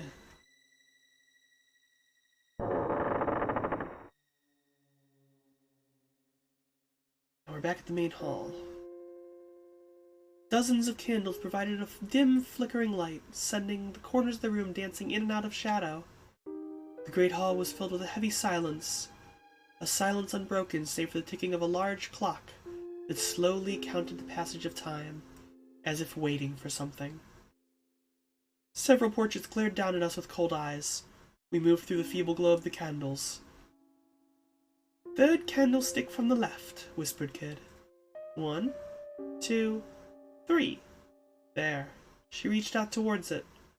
I held my breath as I watched. "Say your prayers, Lynx. We're coming for ya!" Kid turned the candlestick. The room trembled with a sudden rhythmic rumbling sound, as if a massive gear was turning. "What's that?" For a moment I felt a strange sensation as if I was floating. "Do you feel that?" I started to stagger. "The entire room seems to be moving downward," came the reply from Magil. This audio is just like a very rapid between left and right ear, and it feels very strange to me right now. I couldn't quite believe it, but I also couldn't deny the feeling of downward motion. The main hall was sinking into the earth. And then, another rumble. The room's descent rapidly accelerated. A cold sweat dripped from my back. Okay, they're doing a very interesting, in the audio, I'm listening to it right now. They're doing a very interesting, they're like fading it to the left and then fading it to the right and back and forth very quickly. And it's almost giving, there's a slight pitch shift with it, and it's almost making it feel like a spinning sensation. But I can tell, obviously, the room's rapid descent, it's very clearly trying to emulate that, like, as the elevator's going down, and you see, like, the openings of the light and air that you see in movies whenever the light just comes in every floor they go past. It's trying to emulate that, but in an audio format, and I kind of love it. My heart filled with a mixture of fear and anticipation. What was waiting for us down there? Frozen flame. Our prize at the end of this little adventure. But what was it, really? Would it live up to our expectations? I tightened my fists, which were slick with sweat. What were Kid and Magil thinking? The room remained veiled in silence.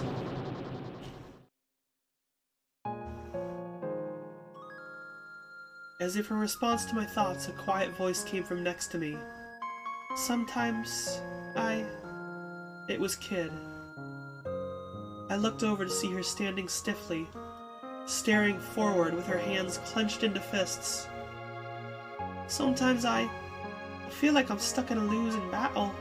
A fight I'll never win, no matter what I do. It was a side of her I'd never witnessed before. Even from this angle, I could see fear and doubt flickering across her face. I felt a tender sting in my heart. We'll win, I promise. There's nothing to worry about. We'll win in the end. I promise. Heh, Drongo. She gave a gentle smile. Can't promise anything in this world, Serge. There are no guarantees. But thanks anyway. She grinned again, seeming a little embarrassed, then looked me straight in the eye. And then I had the strangest sensation. This wasn't Kid. Or, not the only Kid, anyway. I was overwhelmed by the inexplicable oddness of the idea. She noticed immediately, of course, and our little moment was over. The Kid I knew was back in the room. Trying to catch flies, mate? Sorry. Just that for a moment there, it felt like you were someone else. What are you on about? Kid gave me a confused look, tilting her head. Must be because we're drawing near to the frozen flame. Excuse me.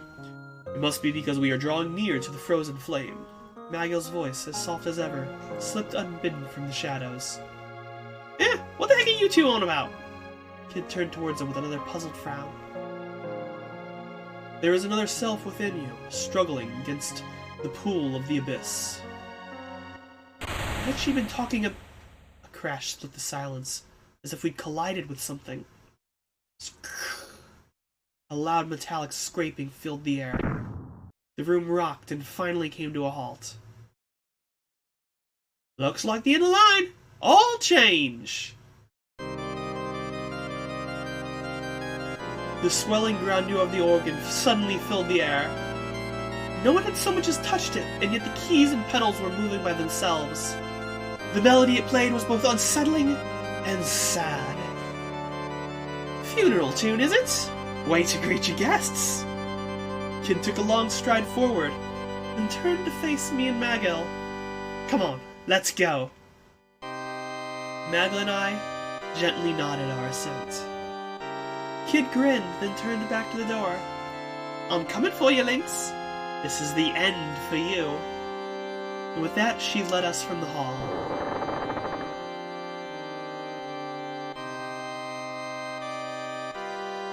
We continued down a long, dark corridor, the walls slick with condensation. The air was thick and heavy, as though ripe with the stench of death. Were we really getting close to Lynx's hidden vault at last? And was there any turning back now, for any of us? There was something strange about Kid that night. Magil didn't seem to be his usual self either. To begin with, it was vanishingly rare of him to speak so much, yet alone show any kind of emotion. What happened to make them change like that? Unable to take the silence anymore, I decided to speak. I had to ask the question that had been on my mind all this time. Why do you want the frozen flame so badly? Hey kid, why do you want the frozen flame so badly? All I got in reply was the cold echo of her footfalls. I should have known. She didn't like to talk about her reasons for doing things. After all, it was a topic that was likely to lead to discussion of her past. But then she spoke, though it was almost a whisper. I'm doing it for Sis. Before she died, she told me to find the frozen flame and bury it. Bury it where? Her old mate's grave. Kid looked at her feet as she walked.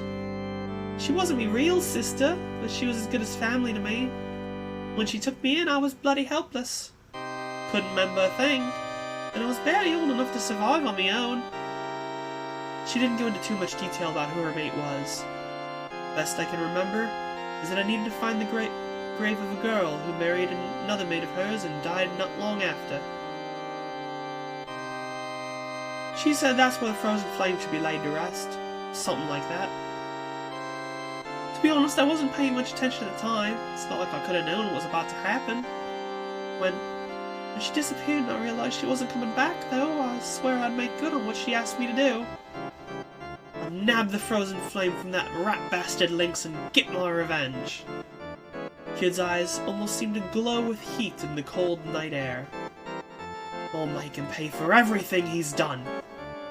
No matter what it takes, even if it kills me. And then she fell silent. Sorry, kid. I didn't mean to bring up something so painful. There was a pause before she replied. No, you're alright. Should have said something sooner, before I roped you into this. Sorry. Silence reigned supreme as I fumbled around to try and find something to say in reply. But all that filled the darkness of the corridor was the sound of yet more footsteps. Suddenly, Magill stepped in his tracks. Wait! Huh? Kid turned around, puzzled. Just then, a powerful light surged across the floor, and a ring-shaped sigil appeared. Damn it, a blood circle! Kid and Magill were at least quick enough to try and jump clear. But they weren't quite quick enough. The three of us were trapped in a circle of blinding light.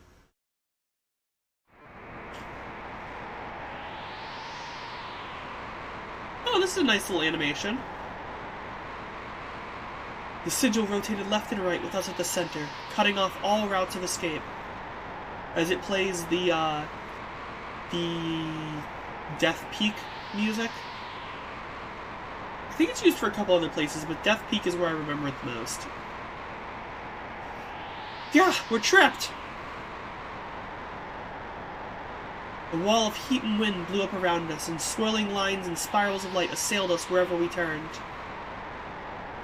Don't let the light mesmerize you! Cover your eyes! Shouted Magill, raising a hand over his mask. Turn with the light, not against it. There has to be a way out.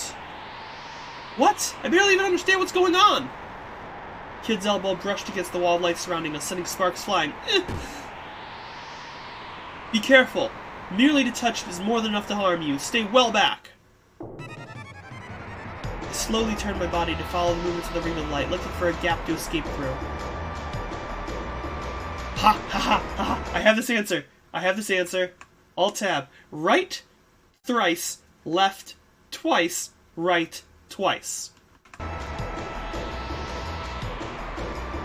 3 steps to the right. There! I see it! That's our way through.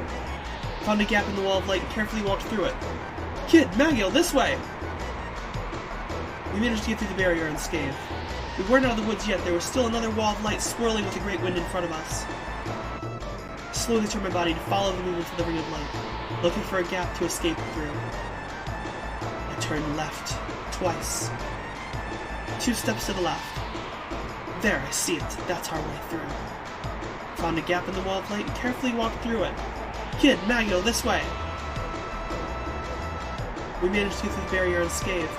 We weren't out of the woods yet. There was still another wall of light swirling with a great wind in front of us. And now we have one last. 2 to the right. 2 steps to the right. Our way through. We carefully walked through it.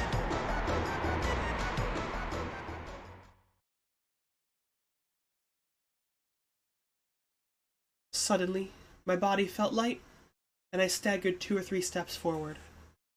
We were back in the deserted passageway we'd been walking down before the blood circle had appeared.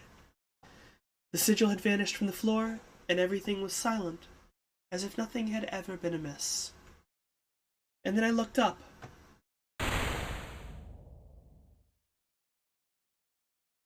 Looks like we finally made it, boys.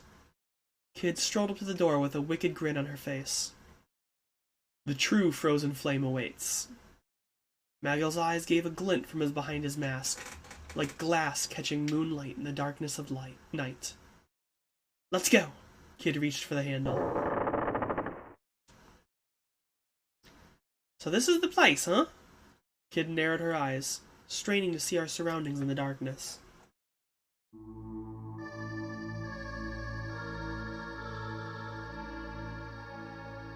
This is not from Chrono Trigger.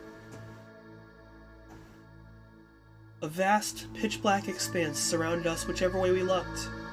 It was almost as if we'd entered an impossibly vast cave.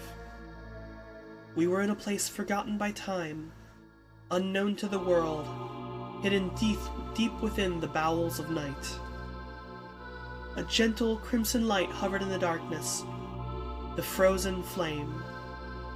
Alright, now it's Oz. The light of the flame ebbed and waned gently, as if responding to Kid's voice. What the heck is this place? There's mountains of bloody rubble everywhere! Magill took a step further into the room and said in a whisper that was almost a groan, "No, it can't be." "Ah, but it is. The ruins of the lost kingdom of mages." The voice drifted down through the darkness from above. Oh, are we in the crashed kingdom of Zeal now?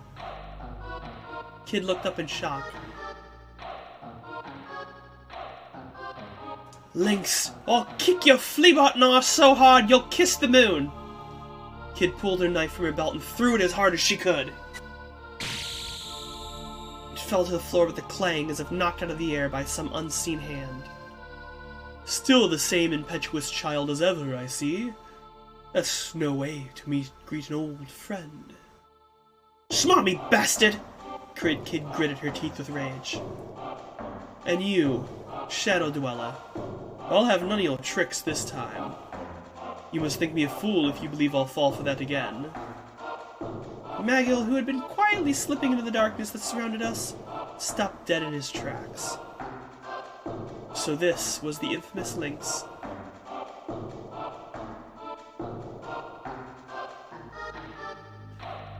The lord of this deadly manor. The man who had murdered the closest thing Kid had to family. Who had assassinated General Viper and eradicated the Order of the Acacia Dragoons. A pleasure as always, my dear Kid. And I must say, you followed the trail of breadcrumbs I laid for you admirably closely, my greedy little sneak thief. "What the bloody—" She stepped forward, bristling. Lynx narrowed his eyes as his lips twisted into a snarl. "You know what I want, Kid. Give me this stone you carry." Stone? Did Kid have some kind of jewel I didn't know about? "Know what you're on about, mate?" She just about managed to recover her composure, narrowing her eyes scornfully at her old foe. "Spare me the act, child. I know that you have it. I know she gave it to you. Hand over the time egg. Now." Well, there's something he didn't expect. The time egg. The time egg was something that we had in Chrono Trigger. The what? Whatever it was, I'd never heard of it. If I recall correctly, I want to say Luca ended up with the time egg.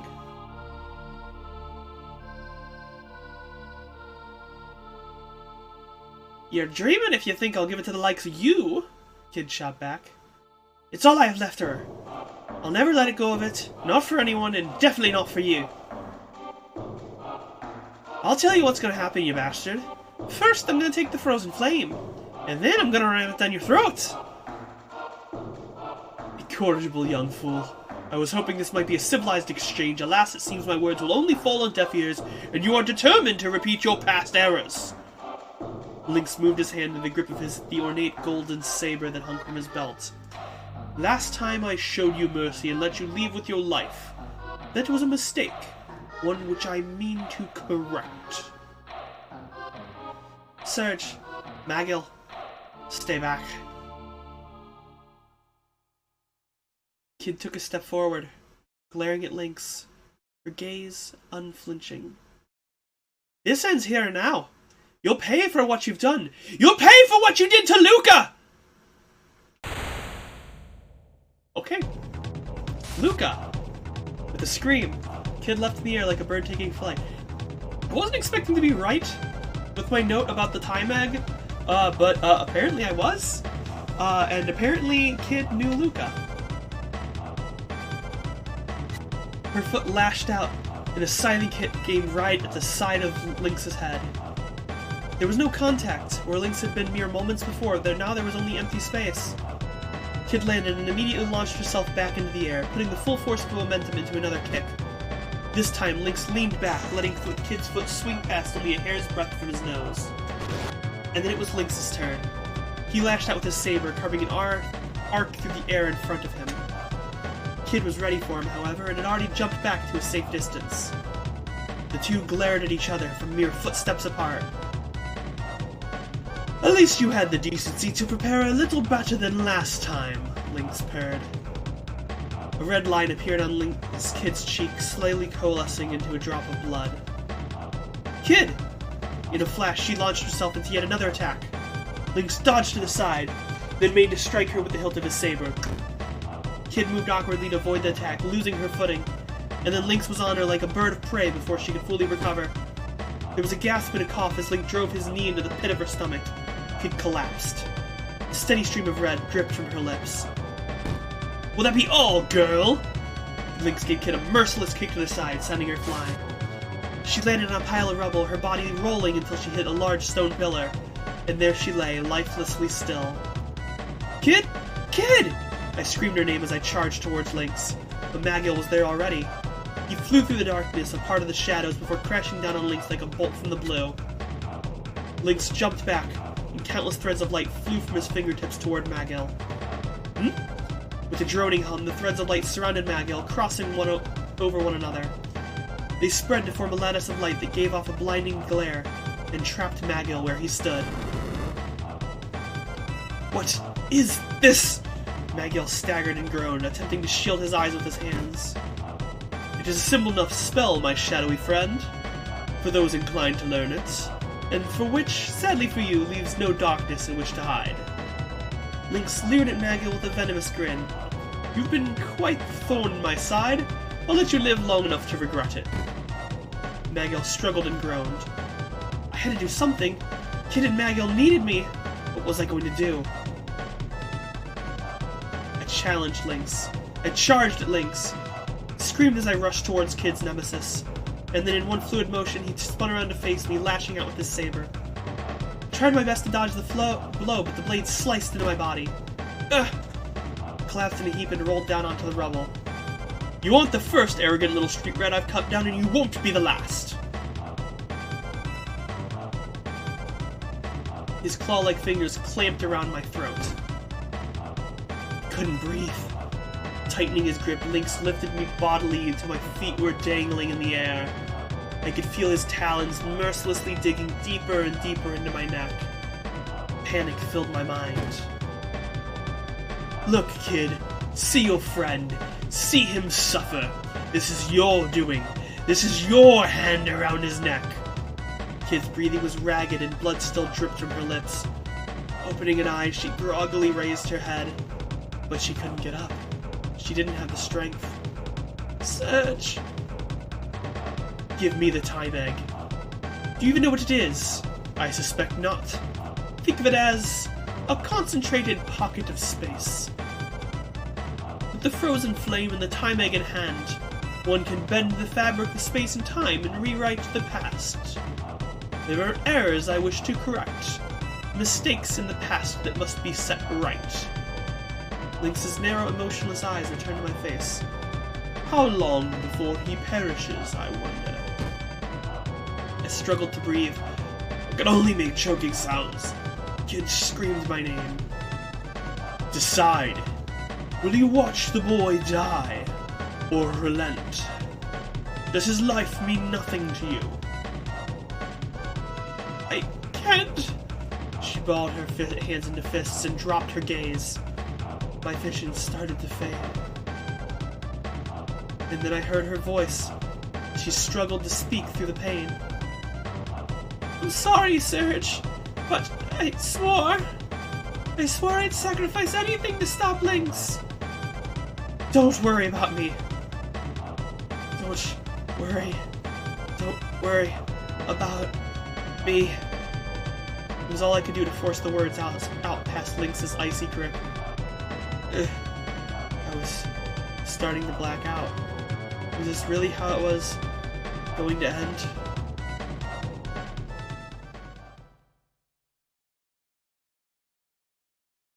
Ah, for crying out loud! Fine, you win! Here, have your damn rock! Lynx's grip on my throat loosened. Groaning with pain, Kid reached a shaky hand into her shirt. I knew he would come around in the end. Lynx threw my body to the ground, then walked over towards her. Just shut up and take it, you bastard! It's all you deserve. With all the strength she could muster, Kid lashed out at Lynx with her right hand. Gah! He leapt back in a desperate attempt to evade the blow. But it was too late. Kid's nails, sharp as cat claws, raked mercilessly into his face. Lynx roared with pain. He staggered, clutching his left eye. Blood oozed through the gaps in his fingers. You wretched little shit of a girl! Lynx stood awkwardly, still clutching at the wound on his face. The fingers of his free hand arched into furious talons as he walked back towards Kid, who still lay on the ground. I will kill you all! He kicked her hand, concentrating all of his wrath and venom into the blow. Kid gasped as all the wind was knocked out of her. Yet more blood ran from her mouth as her body rolled across the floor. Kid! I yelled hoarsely, clutching my burning throat with one hand. Lynx turned his head slowly to look at me, one eye fixing on me coldly as it came into view. He took a step towards me. Yes, perhaps it would be better to start with you. My dear Kid, rest assured that your friend's death will be a most elaborate and painful one. You will truly know what it means to suffer, boy. I will put you through the same suffering as I did to that Luca woman. Kid's body stirred with shock and horror. Her eyes slowly opened, fixing on Lynx. They were wild eyes, stained with the blood that poured from her brow. Gritting her teeth, she staggered to her feet. Lynx! Lynx! And then an explosion of light burst forth from the frozen flame. Another light began to form from somewhere near Kid's chest, resonating with the light from the frozen flame. The twin lights entwined, twirling slowly upward, and as it rose, the golden spiral spread. No! This can't be! Lynx stood motionless, transfixed by the spectacle. Was this the Time Egg's power?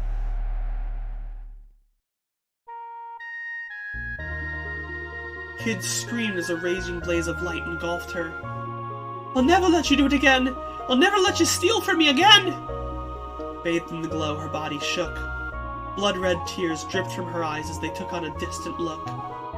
And then she collapsed to the ground as if all life had gone out of her.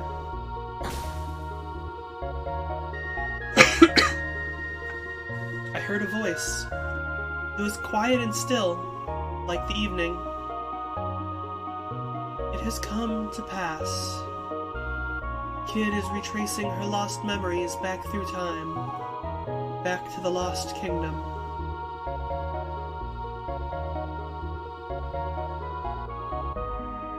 It was through her power that the kingdom fell, that it was swallowed in the all-encompassing vortex of time. In her grief, she wished to disappear. Her past, her future, she wanted it all to sink into the void, to be lost in the seething whirl of time. She despised what she had done. She closed herself off from all she saw and heard, and cursed her very existence. But the stone wished for her to live. The hands of her clock were rewound, her memories unraveled. The stone gave her a chance to begin again. The stone had both the power and the will to bring this all about. Sinking through the sea of time, she drifted here, a mere babe, her memories a blank slate.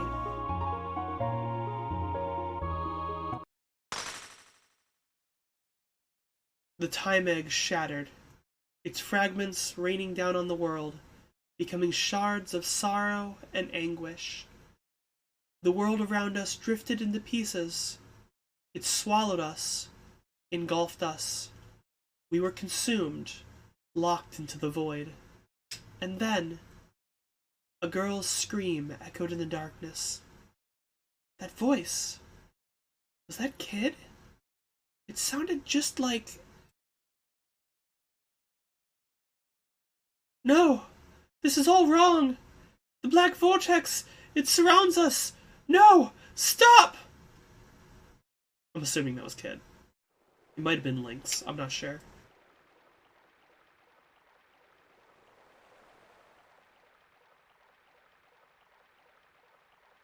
Where am I? So we've got prehistory. It looks like we've almost got... So, like, we've got, like, up here, we've got fucking dinosaurs from prehistory. We've got multiple planets in view. And then we've got random floating land masses. I think this is supposed to be, like, Zeal. And we just have what looks like a beach here. Which, this is very reminiscent of, Chrono Cross itself. Like, the intro area of Chrono Cross. Not the intro, but, like, the area where the main character kind of starts off. Oh, and now there's sharks in the sky. There's birds. Wonder if this keeps going, it's gonna kind of go through, like... Nope, back to dinosaurs. I have lost everything, and now I can but wonder. The world drifts, and time is a blur. There is only an endless, unknowable sea. This is where time begins and ends. This is where all life finds peace. So are we in the end of time now? I see myself as a baby, crying next to my mother, an exhausted yet proud look upon her face. I see myself aged and wizened, looking to succumb to death's embrace with a smile. I see countless incarnations of myself, walking time's intricate corridors as ghosts. This is a place where countless worlds overlap and infinite dreams play out.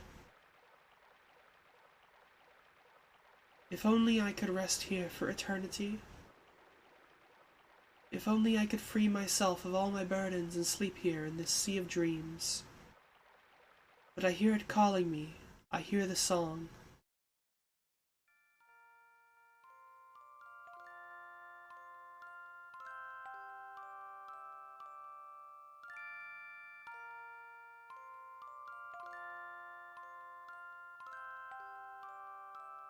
Kid! Kid, please! Can you hear me? Kid! Kid, say something! Kid, you've got to stay with me! Who's that? Who is calling me?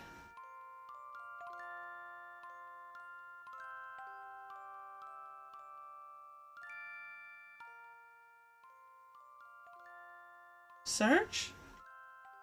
Where am I? Kid? Kid, you're awake! I heard a song. It was beautiful. It was the song that Luca loved. Kid closed her eyes and her face glowed with a warm smile. I'll never forget that song. Makes me want to cry whenever I hear it.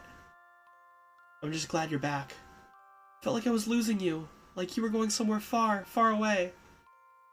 Before I knew it, I was humming the song for you. I don't know if I ever mentioned it, but I wrote it when I first started out as a musician. I knew you liked it, so I... Kid gave a gentle nod. It was you.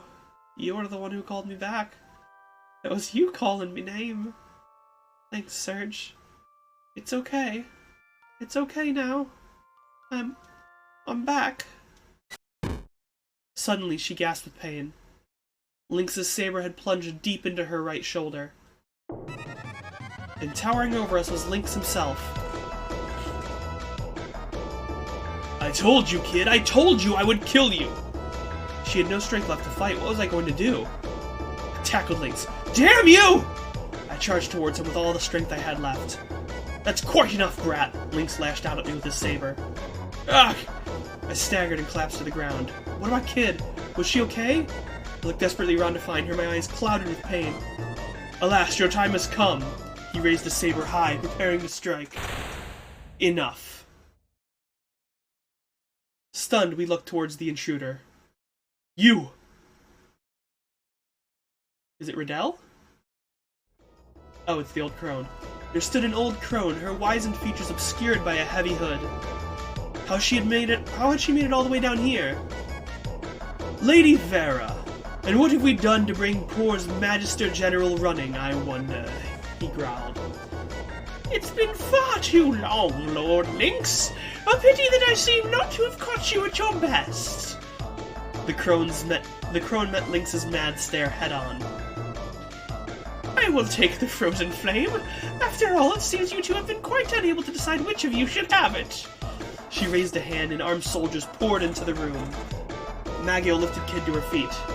This seems like a good time to leave. Lynx snarled, You'll regret this, witch! He kicked off from the floor and his body rose into the air. Then he turned his venomous glare on us. And you, Kid, you'll pay for this with your life soon enough. You'll never be safe from me. With that, he disappeared like a puff of smoke. The crone lingered for a moment, her eyes resting on us. Kid, if you wish to steal the frozen flame again, you are welcome to try any time you please. We'll be waiting. But you'll have to get out of here alive first. The soldiers drew their weapons and fell upon us. Darkness, heed my call! With Kid slumped against him, Maggle spread his arms and drew a sigil in the air. Hurry, Surge! This way! I grabbed onto him and we plunged into blackness.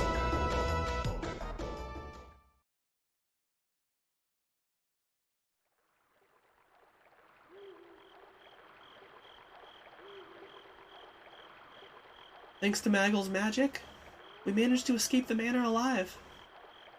But the lights of torches dotted the forest, and we could hear soldiers calling to one another. We stopped briefly in the darkness of the woods, and Kid leaned heavily on a tree, desperately trying to quiet her ragged breathing. It was a terrible wound she'd suffered, and it seemed to be taking its toll. Are you okay, Kid? Yeah, don't worry about me, mate. We're surrounded. It won't be long until before they find us, said Maggle, his eyes cautiously scanning the area. Kid raised her head to look at me. It's me and Maggle they want. Get out of here, Serge. It's us they want, not you. What are you saying? I'm not leaving you here. Look at you, you can barely stand. It's nothing I can't handle. And besides, I've got Maggle with me. If they catch you with us, they won't go easy on you. But I remembered everything. I remembered another me. A me from a long, long time ago. Slowly, Kid averted her gaze, looking up at the night sky. I have to go. The stars reflected in her eyes, and suddenly she looked like nothing more than an ordinary young girl with a sad, distant expression on her face. Kid, don't worry, Serge. I'm okay. We'll meet again. Kid smiled. We'll meet again. Somewhere. Someday. Sometime. Promise. Her eyes closed gently. I didn't manage to nick the frozen flame in the end. And I lost the time egg, too. The only thing I had left of Luca's. But it's okay. Everything's gonna be okay. There's something inside me that shines brighter than any stupid jewel. The most important thing in the world. She opened her eyes again and fixed them on me. I could have lost myself in their depths forever. No one can take it from me. Not for as long as I live. There was nothing else in the world I wanted but this. I doubted I ever want anything again. I only wanted this moment. For all the clocks in the world could have stopped right then and there for all I cared. And that was exactly what I wished for as I gazed at her. Goodbye, Serge. And thanks. She looked down, then turned away and disappeared into the darkness of the night. Would I ever see her again? Kid, don't follow me, Serge. Please, just don't. I strained to try to catch a glimpse of her as the last traces of her shadow vanished. Vanished towards a place I might never reach again. No! Kid! I leapt to my feet, meaning to chase after her, but a shadow soon blocked my path. Maggle? Without saying a word, he slowly shook his head. Behind the mask, I saw sadness in his eyes. Then the shadow withdrew and melted into the darkness. Maggle? Kid! Wait! Don't leave me! I screamed into the night, but there was no reply. The black silence swallowed my cries.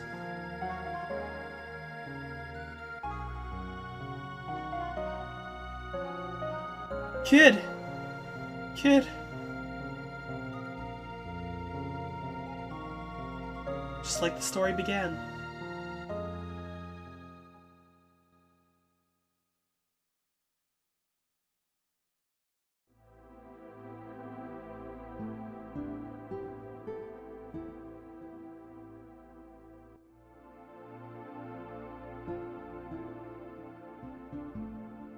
And so ends another tale. Perhaps one day I'll see Kid, Magill, and Riddle again. One day. Somewhere, at another time, in another world. Perhaps none of us will even realize it. But that's a story for another day. For now, I must put down my pen.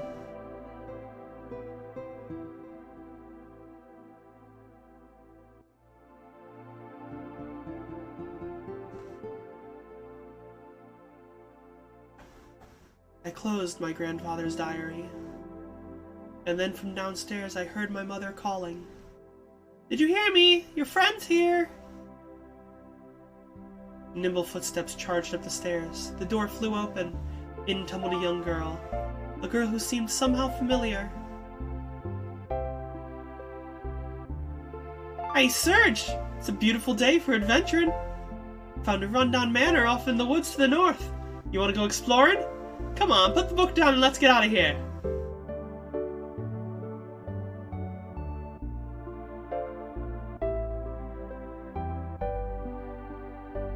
And it seems in another life, Serge and Kid were reunited as childhood friends. 2 generations on. As I say, if you're gonna do that, please show it to me in a better quality.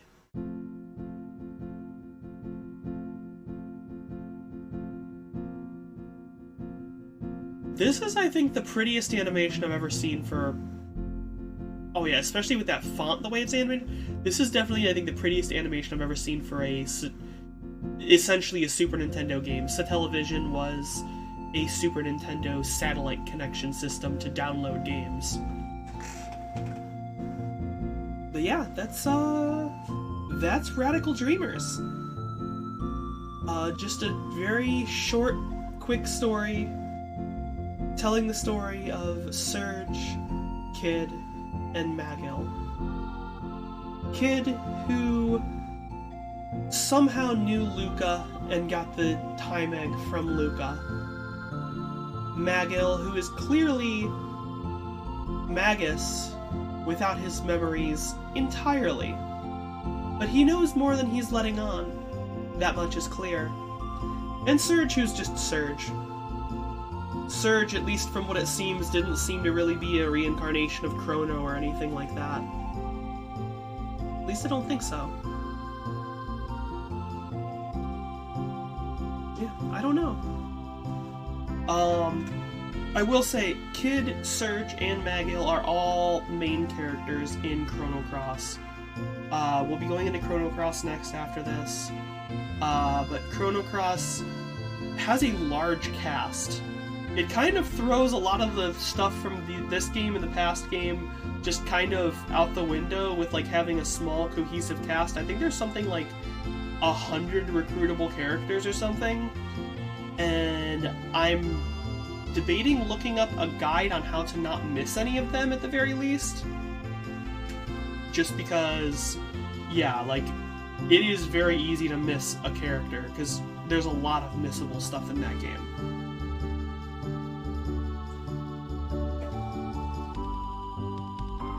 But yeah, this is a nice, pretty audio track. The one thing that I can say about this game is it was clearly, like, I mean, so being released for the Satellivision, obviously it was more of a low-budget title, more than likely, because they didn't want to put it out on its own dedicated cartridges, essentially. That's the way I feel about it, at least.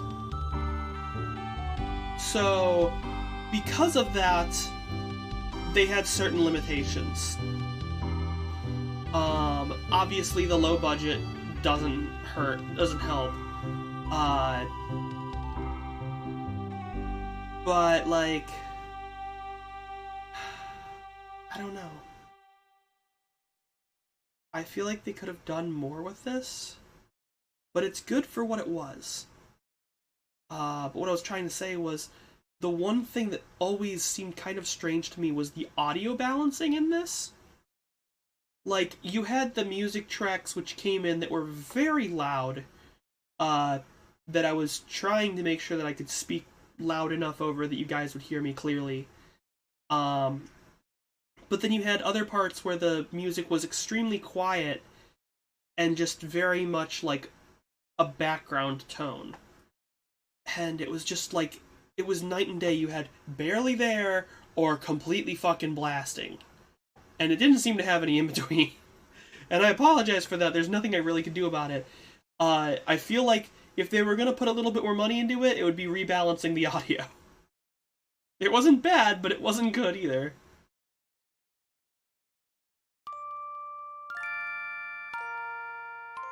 Um, um,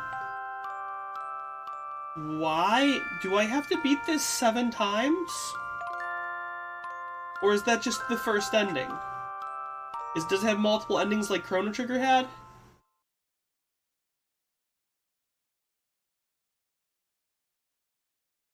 Okay, yeah, just lose back to the beginning. Okay, I'm looking this up real quick. Radical Dreamers.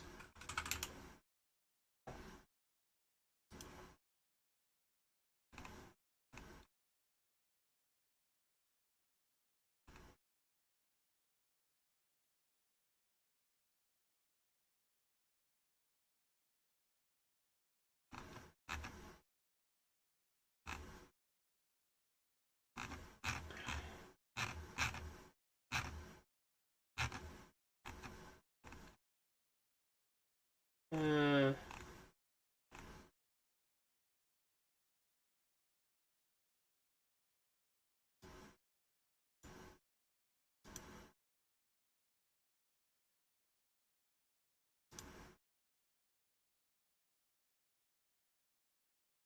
it doesn't seem to have a reason for that 1 through 7.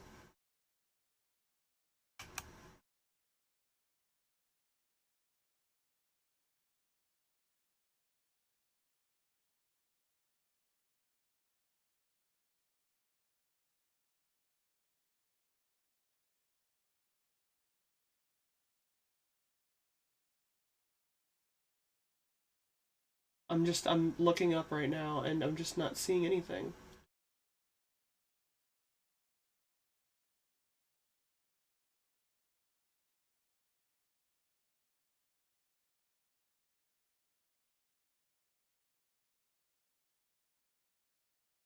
Interesting.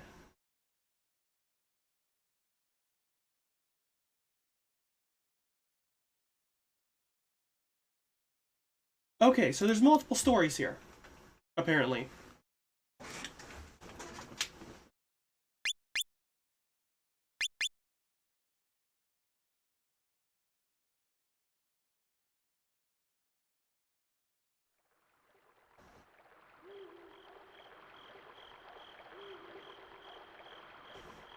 The old lady's tip-off was right on the money. The counter-spawn the barrier around the outer walls could have done a real number on us.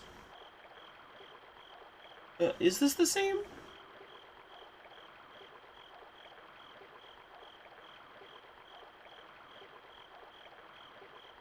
I watched his kid's braid flick back and forth, back and forth, back and forth. I started to feel very sleepy indeed. I failed and tried to stifle an enormous yawn. And before I know it, I was asleep. Surge? Oi, Surge, I'm talking to you! My head jerked upward as I snapped back to consciousness. Idiot that I was, I'd managed to drip off. As I came back to my senses, I looked up to see the hulking shadow of Lynx's manor looming over us. Wakey, wakey, sleepyhead, we've got work to do! Words had hardly reached me before she jumped onto the terrace and disappeared within. Hack, wait up, kid! Flustered, I rushed after her. So apparently there's a bunch of, like, cheesy extra endings.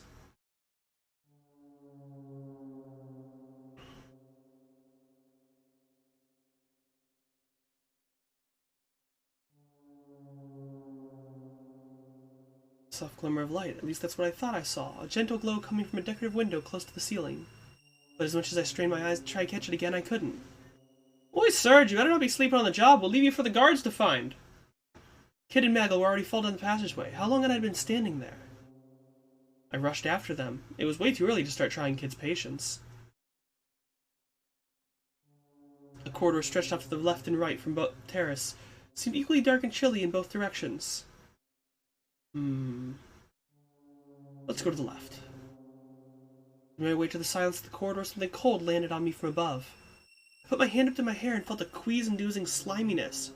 Ew, slugs! I lifted my head towards it had come from, and a mass of the disgusting creatures hit me full in the face. Blech. As fast as I could brush them off, more of them landed on me and around me. This is fucking weird. It was literally raining slugs. Before I knew it, they began to pile up wetly around my feet. They crawled all over me, and I flailed and flapped as I tried to shake them loose. Quickly, back the way we came! As we turned, we saw that the entire corridor was a writhing mass of the creatures. Apologies. It's like the floor is made of them! A shiver of revulsion ran down my spine. I ain't trampling over that little carpet of gross! Kid shook her head violently, clearly far from amused. But the more we stood there wondering what to do, the more they kept piling up. We were just gonna have to charge through them. I threw caution to the wind, myself down the teeming corridor. Like that, is it? Well, I ain't staying here on me own! Kid was clearly at a loss as to what else to do, and she soon barreled after me. Slugs rained down around our ears as we ran, and oh how we ran! We hammered along as if our lives depended on it. And as we went, the oozing juices of the slugs we trampled sprayed and splattered all over us. Our feet were soon soaked with the stuff. Whoa! My feet slipped and Kid smashed into me from behind. The two of us went flying and landed on the floor in a heap. Damn you, clumsy arse, Sarge! She grimaced at me through a mask of slug ooze. I tried to stand, but they kept on falling. The slug storm had developed into a deluge. We were on the verge of giving up. It was almost more than either of us could take. They were up to our knees now. We were wading through them, desperately trying to make some headway. We didn't dare talk for fear of them falling into our mouths. As if we didn't have enough problems already, a single solid mass of slug matter suddenly reared up ahead of us. This is the weirdest fucking nightmare that I've ever heard of. Urgh, it's people-shaped? Sure enough, a humanoid form had emerged, clutching what looked like an enormous scythe. A scythe which came hurtling towards me. I struck it away with my knife. The monster swung the blade down with enormous force, but there was no time to be scared or even to think. I threw up my knife to protect myself. I was alright, I had only grazed my clothes. But I still had to be on my guard. A bloody demon, spat Kid. So all that creepy stuff was an illusion! The slugs disappeared like smoke. The demon was still there, ready to scythe again, and began inching towards us. What was I going to do? Let's kill it! I made a dash to one side of it, lifting my dagger as I went. It tore through the creature's paper-like skin, but it was only a flesh wound.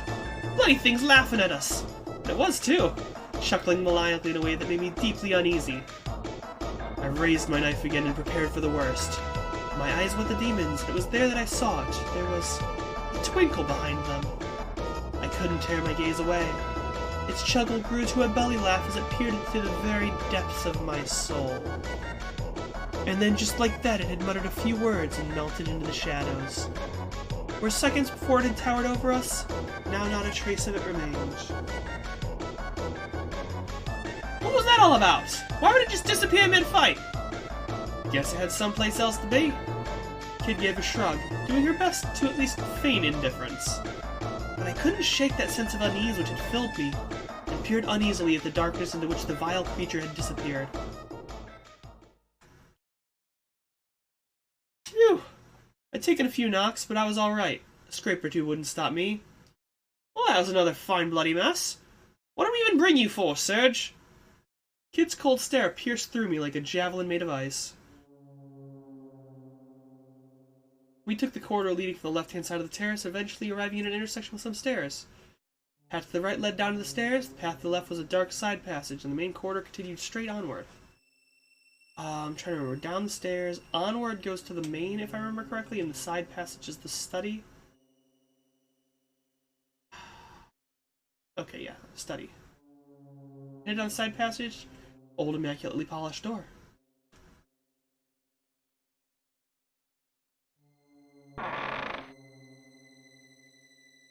Alright, and we go inside. Looks like a study. The room was lit by the moonlight coming in through the long, slender windows, slanting down in pale beams throughout the darkness.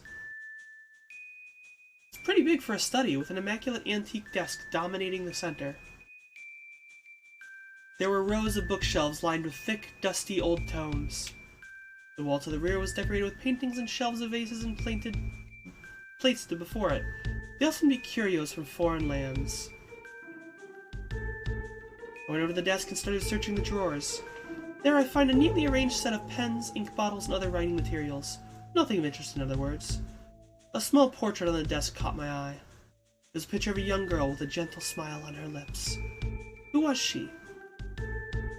That's the girl Lynx adopted. If you ask me, it wasn't because he was looking to help the needy.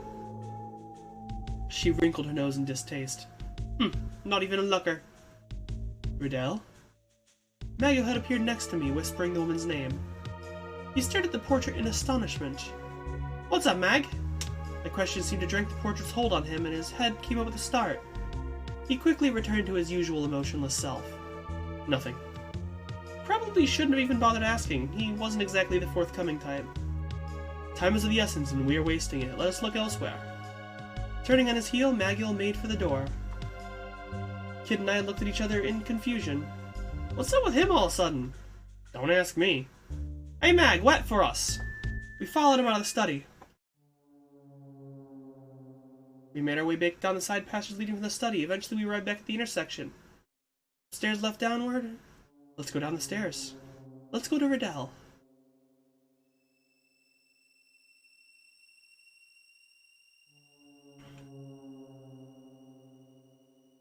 So is this... Okay, so now there's a symbol on this save, so it's something special. We went down the stairs and took the passage to our right. Eventually we came to an ornate door on the right-hand side. This is Riddell's room. Something smelled fresh and pleasant. Flowers? Was it coming from inside? We went inside. We found ourselves in a tidy, welcoming room. The knickknacks and curios dotted around the place seemed to be well loved. The stately desk and cozy-looking bed nearby suggested the room's occupant was no stranger to luxury. Is there someone there? A woman's voice. We immediately hid ourselves. The woman appeared from deeper within the room. She was lightly made up and had a gentle, unthreatening air about her. It was Lynx's daughter. Strange, I'm sure I heard someone. Luckily, she seemed not to have noticed us. I stilled my breath, watching the darkness. And then I saw it. The shadows began to flicker and shake. Was it Magiel? It was. He seemed to step out of thin air. Riddell was stunned at the sudden appearance of a strange man in her room. We couldn't let her panic and call for help. I had to think of something to reassure her fast. Evening, ma'am. Don't mind us. We're just some friendly neighborhood thieves. I had to convince her we were the nice kind of thieves, not the kind that would leave her in a cupboard with a black eye while we made off with all her valuables. Well, to tell the truth, we're thieves. I've come to steal your heart, milady. Where did that come from? I was making a complete fool of myself. Where did that come from? That's the creepiest chat-up line I've ever heard in me life, said Kid, aghast. Alright, why don't you introduce us then? Fine. I'm Kid, the gentlewoman thief. Stand and deliver. We were really making a mess of this. The more we babbled, the whiter Riddell's face grew. Who are you people? She was terrified. Magiel eyed her compassionately and spoke in a gentle, reassuring tone I'd never heard him use before. I'm sorry that we startled you. We mean you no harm. Please, remain calm. But his words had no effect. Riddell raised her voice. Thieves! Burglars! Stay away! She was about to scream for help. We had to do something. We'd just have to knock her out. I was reaching for my knife, meaning to knock her out with the butt of the weapon, when Kid stayed my hand. She's getting knocked out. You'd better let me do it. You'll only wind up killing the poor girl. Riddell noticed the two of us holding knives and furtively whispering to each other, and raised her hands to her face in distraught horror. Meanwhile, a furious Magiel briskly walked towards us and slapped our weapons out of our hands. What? But if you're not, then who are you? Magiel's intervention had saved Riddell from an uncomfortable predicament, but it hadn't left her any less confused. He looked away, seemingly unable to bring himself to reply. "What are you playing at, Mag? You trying to get us caught?" Kid spoke in a low growl, staring daggers at Magiel. His shoulders slumped. And then he took a deep breath and turned to Riddell. "Riddell, you had a best friend as a child, yes? A young boy." She stared at him, lost in thought, and then her face came alive with recognition. "It can't be... Gilbert?" "What? You know each other?" yelled Kid in surprise despite herself. "Oh, Gil, it really is you. It's been so long." Riddell tenderly grasped Magiel's hand. And the moment she did so, something in the shadows surrounding him changed. "It was all so sudden. I've always worried what become of you. Always worried for your sake." His voice was tender and filled with emotion. Unnerved by the sudden change in him, Kid butted in. "Oi, Mag, we're here for the Frozen Flame, remember? Or is that just your nickname for your old flame of yours?" "The Frozen Flame?" gasped Riddell. "It's true. That was my goal. Until I found you." This was not the Magiel I knew. A sense of foreboding came over me, and I looked over at Kid. She looked back, seemingly feeling the same way. We turned to Magiel again in silence. "Our having met tonight is no less than destiny. Fate has brought us together once more." His words became increasingly passionate, making him almost unrecognizable. I started to feel like I might be losing my marbles. I couldn't keep up with this sudden transformation. Kid was shaking her head in disbelief, equally baffled by the scene unfolding before us. Magiel's strange behavior only escalated, testing our connection with reality even further. "Ever since a child, I have only thought of you. He said, offering Riddell his hand. She batted it away. "Wait, no, what are you doing? This is all so sudden." "I promised you, Riddell. Did I not vow that one day we would be wed?" Magiel was trembling with emotion. Riddell averted her gaze and looked at the floor. I wondered if she might have someone else. Riddell drew back from Magiel, and it felt as if a chill had descended upon the room. "Could it be that you no longer love me? Is there someone else?" he demanded, clearly beside himself. "Why do you have to be so horribly blunt? Riddell's shoulders slumped. She looked as if she was about to burst into tears. "Cool your boots, Mag. The old green-eyed devil routine ain't exactly sexy, mate," remarked Kid, trying in her own unique way to defuse the situation. "Reckon you might be best off sticking a cork in it for now. Judging by your sweetheart's face, she's one more of your little outbursts away from a nervous breakdown. But I can't stand to leave her like this." He couldn't tear his eyes away from his beloved. Kid clearly wanted this to be over with so he could get back to work. But she swallowed her obvious annoyance and slapped him amicably on the shoulder, what she seemed to think might be a persuasive manner. Unfortunately, Riddell completely misread this display of camaraderie and immediately fixed Magiel with an accusing glare. "Perhaps you could explain your relationship with your little playmate here before you next demand my hand in marriage." "What? She's just a friend from work, I swear!" stammered Magiel. In a panic, he shoved Kid over towards me and continued. "I have pledged my undying love to you and you alone. How could this common brute of a girl compare to your skillinating beauty?" I covered Kid's mouth with my hand before she could yell out her protests, wincing as she bit me. "Kid, this is only going to get worse if you interfere." Somewhat to my disbelief, Kid got the message and settled down. Not before leaving some impressive bite marks on my hand, though. Magiel's honeyed words, however, seemed to have an effect on Riddell. "Boy, Gilbert. Scintillating. Really?" "What? How would a cheesy line like that manage to work?" "Really and truly, you're even more enchanting than when last we met. So much so that I am delighted that I could not also help but worry." Gross. I was completely taken aback by the whole corny exchange. This was a million miles from the Magiel I knew. Well, thought I knew. Luckily, before they could go any further, a middle-aged woman's voice drifted to us from deeper within Riddell's chambers. "Lady Riddell, is something the matter? I heard a commotion and came running." Riddell's maid entered the room, and the color drained from her face as she laid eyes on us. "Ah, milady!" Riddell rushed to calm her handmaid before things got even more out of hand. "Noella, don't panic, it's only Gilbert. You remember him, don't you?" As soon as she heard her name, her entire attitude changed. The look of horror on her face slowly melted into a smile, and she stepped closer to Magill as one would to greet a dear old friend. "Why, Master Gilbert, what a fine young figure of a man you've become!" "Give me strength." Kid slumped to the floor, clutching her head in her hands. I'm, like, completely baffled. This is weird. This is silly. But I can't bring myself to stop reading it at full speed. Magill, meanwhile, exchanged polite pleasantries with the maid as if nothing could have been more normal. What the heck was he thinking? "You're not planning on selling us out, are you?" I only muttered my thoughts under my breath, but Kid heard me anyway. "You bloody better not be." "Oi, Magill, what the heck do you think you're playing at? We don't have time for this," said Kid, snapping out of her brown study. The maid had barely noticed Kid till now. She was one look at her, and her face turned white as a sheet. Who is this unseemly girl?" "You must forgive my rudeness, Miss Noella. Allow me to introduce my two colleagues, Kid and Surge," he purred without missing a beat. "Oh goodness, then it's me who's been rude. I hope you could forgive me. I'm Noella, Lady Riddell's personal maidservant."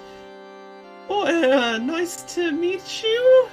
Kid and I bowed awkwardly, immediately cursing ourselves for playing along with this farce. "I've known Master Gilbert here since he was knee-high to a grasshopper. Why, I remember the time he—" She seemed very much to enjoy filling us in on every last detail of Magill's childhood. We couldn't get in a word in edgewise as she chattered on. "Oh yes, they were like peas in a pod, these two. They were forever running off to play together in some secret corner or another. Why, No offense, lady, but we don't really have the time to be—" But Noella cut Kid dead with a look that said this next part was important. "Why, I'll never forget them coming back after making their little promise to another in the flower garden. Oh yes, it was a beautiful sunny day, and summer was in full bloom. The little dears swore to spend the rest of their lives together." With a rapt look in her eyes, Noella continued.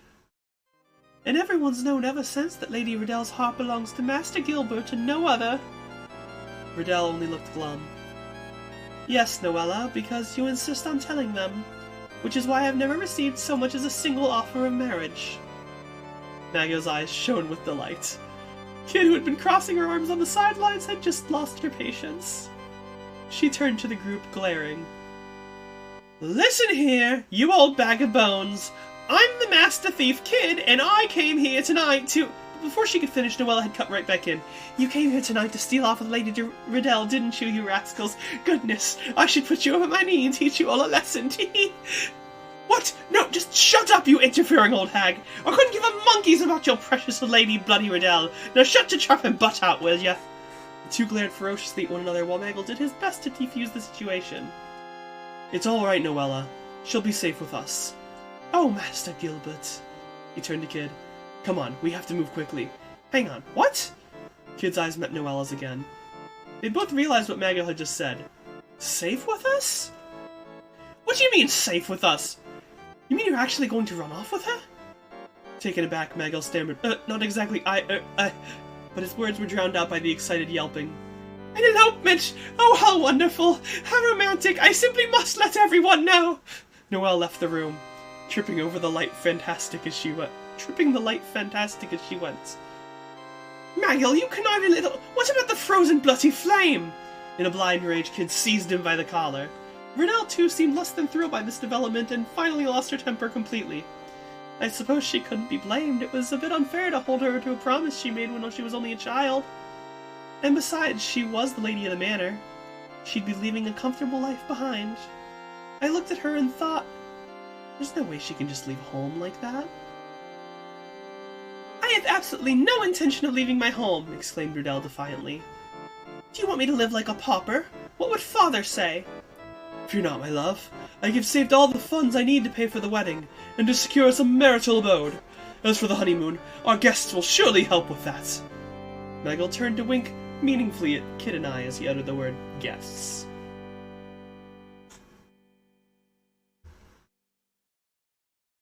He'd clearly made his mind up, but since when did we agree to get roped into this? Suddenly, sirens began to go off throughout the manor. That's interfering, old bag. This is her bloody doing, I know it, scowled Kid. In a daze, I asked Maggle what we should do. We'll need to move quickly, as I said. Come! Riddell seemed more than a little relieved. Yes, you should probably be going. Next time you come, you can do so during the day. And you cannot come as a thief, but as a friend. Friend.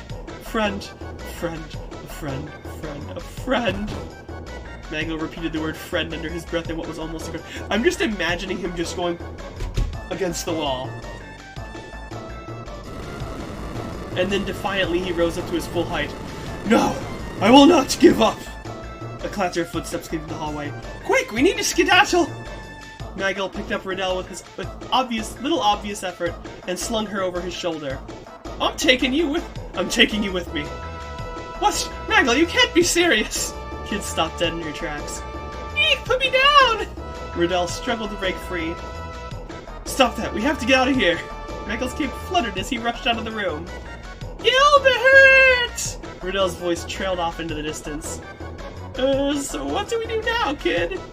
We get the bloody hell out of here, that's what! Mag's blown our cover good and proper, we'll have to try another time! We fled from the room as fast as our feet could carry us. Wherever we went, the manor's monstrous custodians tried to thwart us, but Maggle blazed right through them, knocking them aside like they were nothing.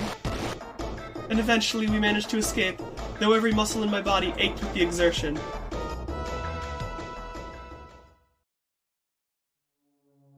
For a moment, the only sound in the quiet of the forest was our ragged breathing, and then the silence was shattered by an enormous explosion.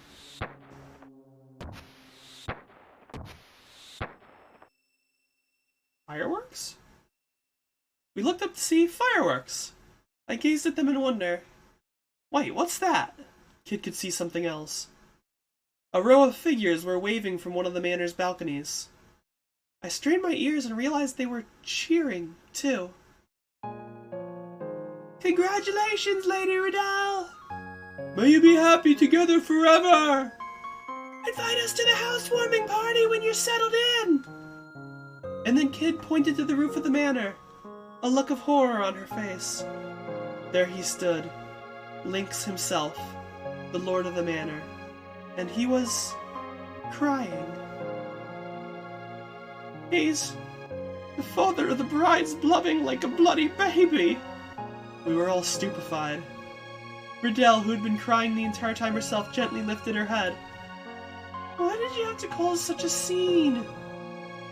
I'm sorry, Riddell. I may have overdone things a little.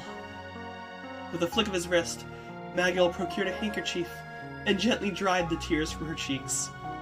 Oh, Gil, you haven't changed a bit. She giggled through the sniffles. A warm light began to appear on the horizon. Looks like the night's finally over, sighed Kid, and with no frozen flame to show for our troubles. Maggle, meanwhile, pointed to the rising sun. Look, Riddell. Gaze with me upon the dawn of our new life together.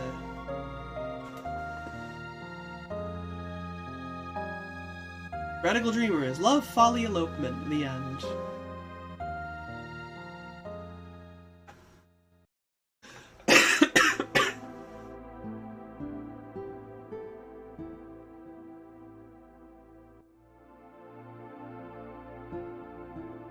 I can't.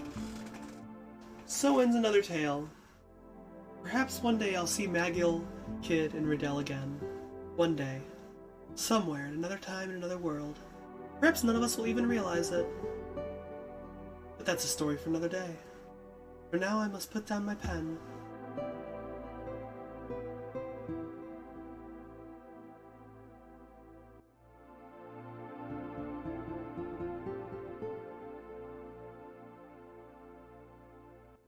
I closed my grandfather's diary.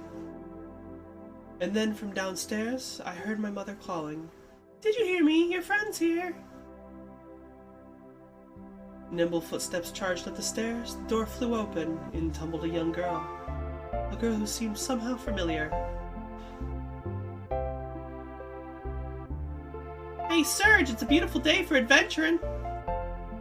Found a rundown old manor off in the woods to the north. You want to go exploring? Come on, put the book down and let's get out there.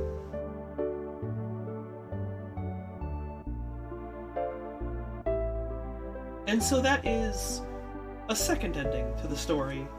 There appear to be 7 endings from what we saw before.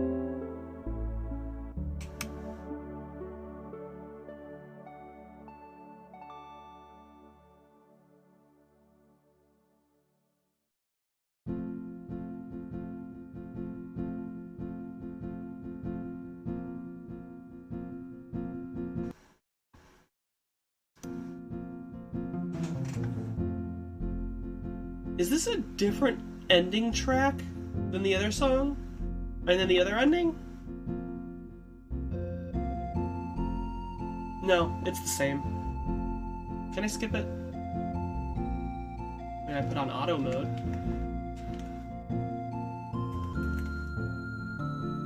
There doesn't seem to be a way to skip it, unfortunately.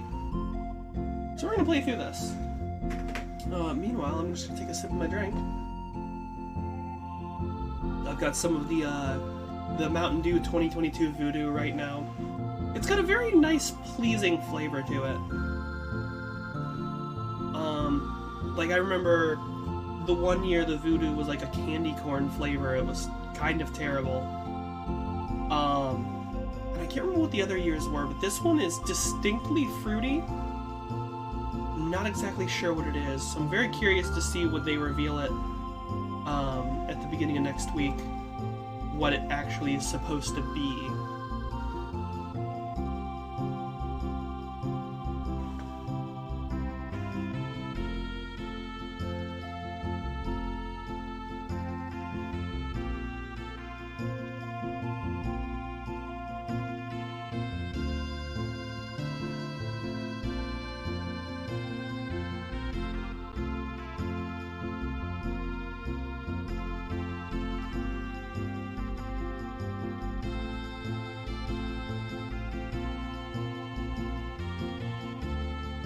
This can go faster. I wish I could skip this. I'm just afraid that it's not going to save my progress.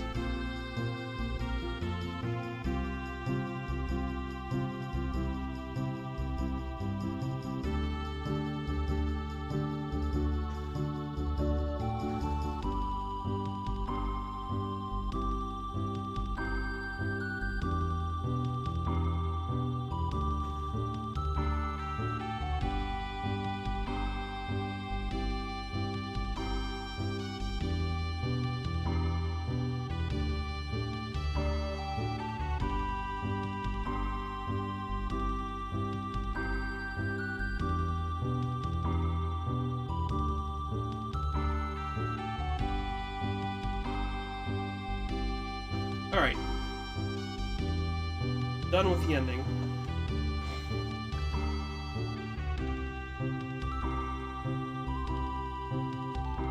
Come on!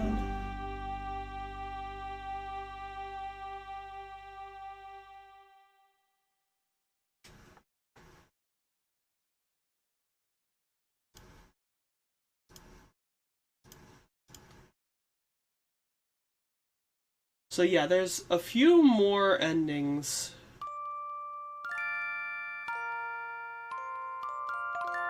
And I just don't know, like...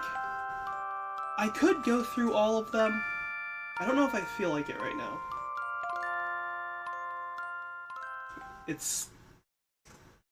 There's not real time to go any further. So I'm just going to start up a new game and save it right at the beginning.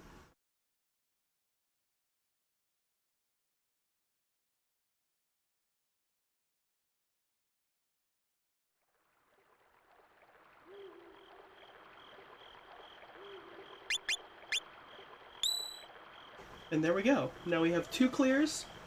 And we just gotta go through this. So yeah, we will likely come back and finish the rest of these eventually.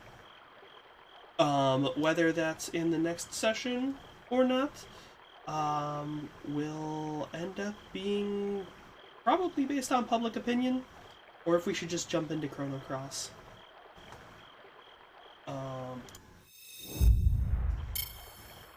But yeah, so that's all we have time for today. Not only did we manage to clear Chrono Cross itself, not Chrono Cross, clear Radical Dreamers, but we were able to even get one of the alternate endings. That was like the primary ending. According to this FAQ that I looked up, apparently you can only get the alternate endings after you've beaten it once. And I think that's because if you remember the first time we go through, on the way to the castle, we have that fight against the Wildcats. Whereas this time we had that random, like, oh, kid's hair becomes a pendulum and puts me to sleep. But then we went straight to the place. So I'm thinking that that substitutes for that to make it be the proper, like, this is the clear. Looking at the different endings, it looks like uh, the other endings are entirely based on different decisions that you make there. I do have the walkthrough of the endings now, so it should be pretty easy to replicate them and go through them whenever we get to that point. But we'll see when we do that. Uh, but yeah, thank you for putting up with me through my nasally nonsense today. Uh, I'm sure my voices were slightly off for all the characters, and I know I probably switched accent slash intonation on Kid like 3 or 4 times just today. I'm great at keeping that character consistent for sure. But yeah, other than that, we had decent progress today. And we're going to get some more progress on the next time. But until then, that's all she wrote. Hope you all have a wonderful night, and we'll see you in the next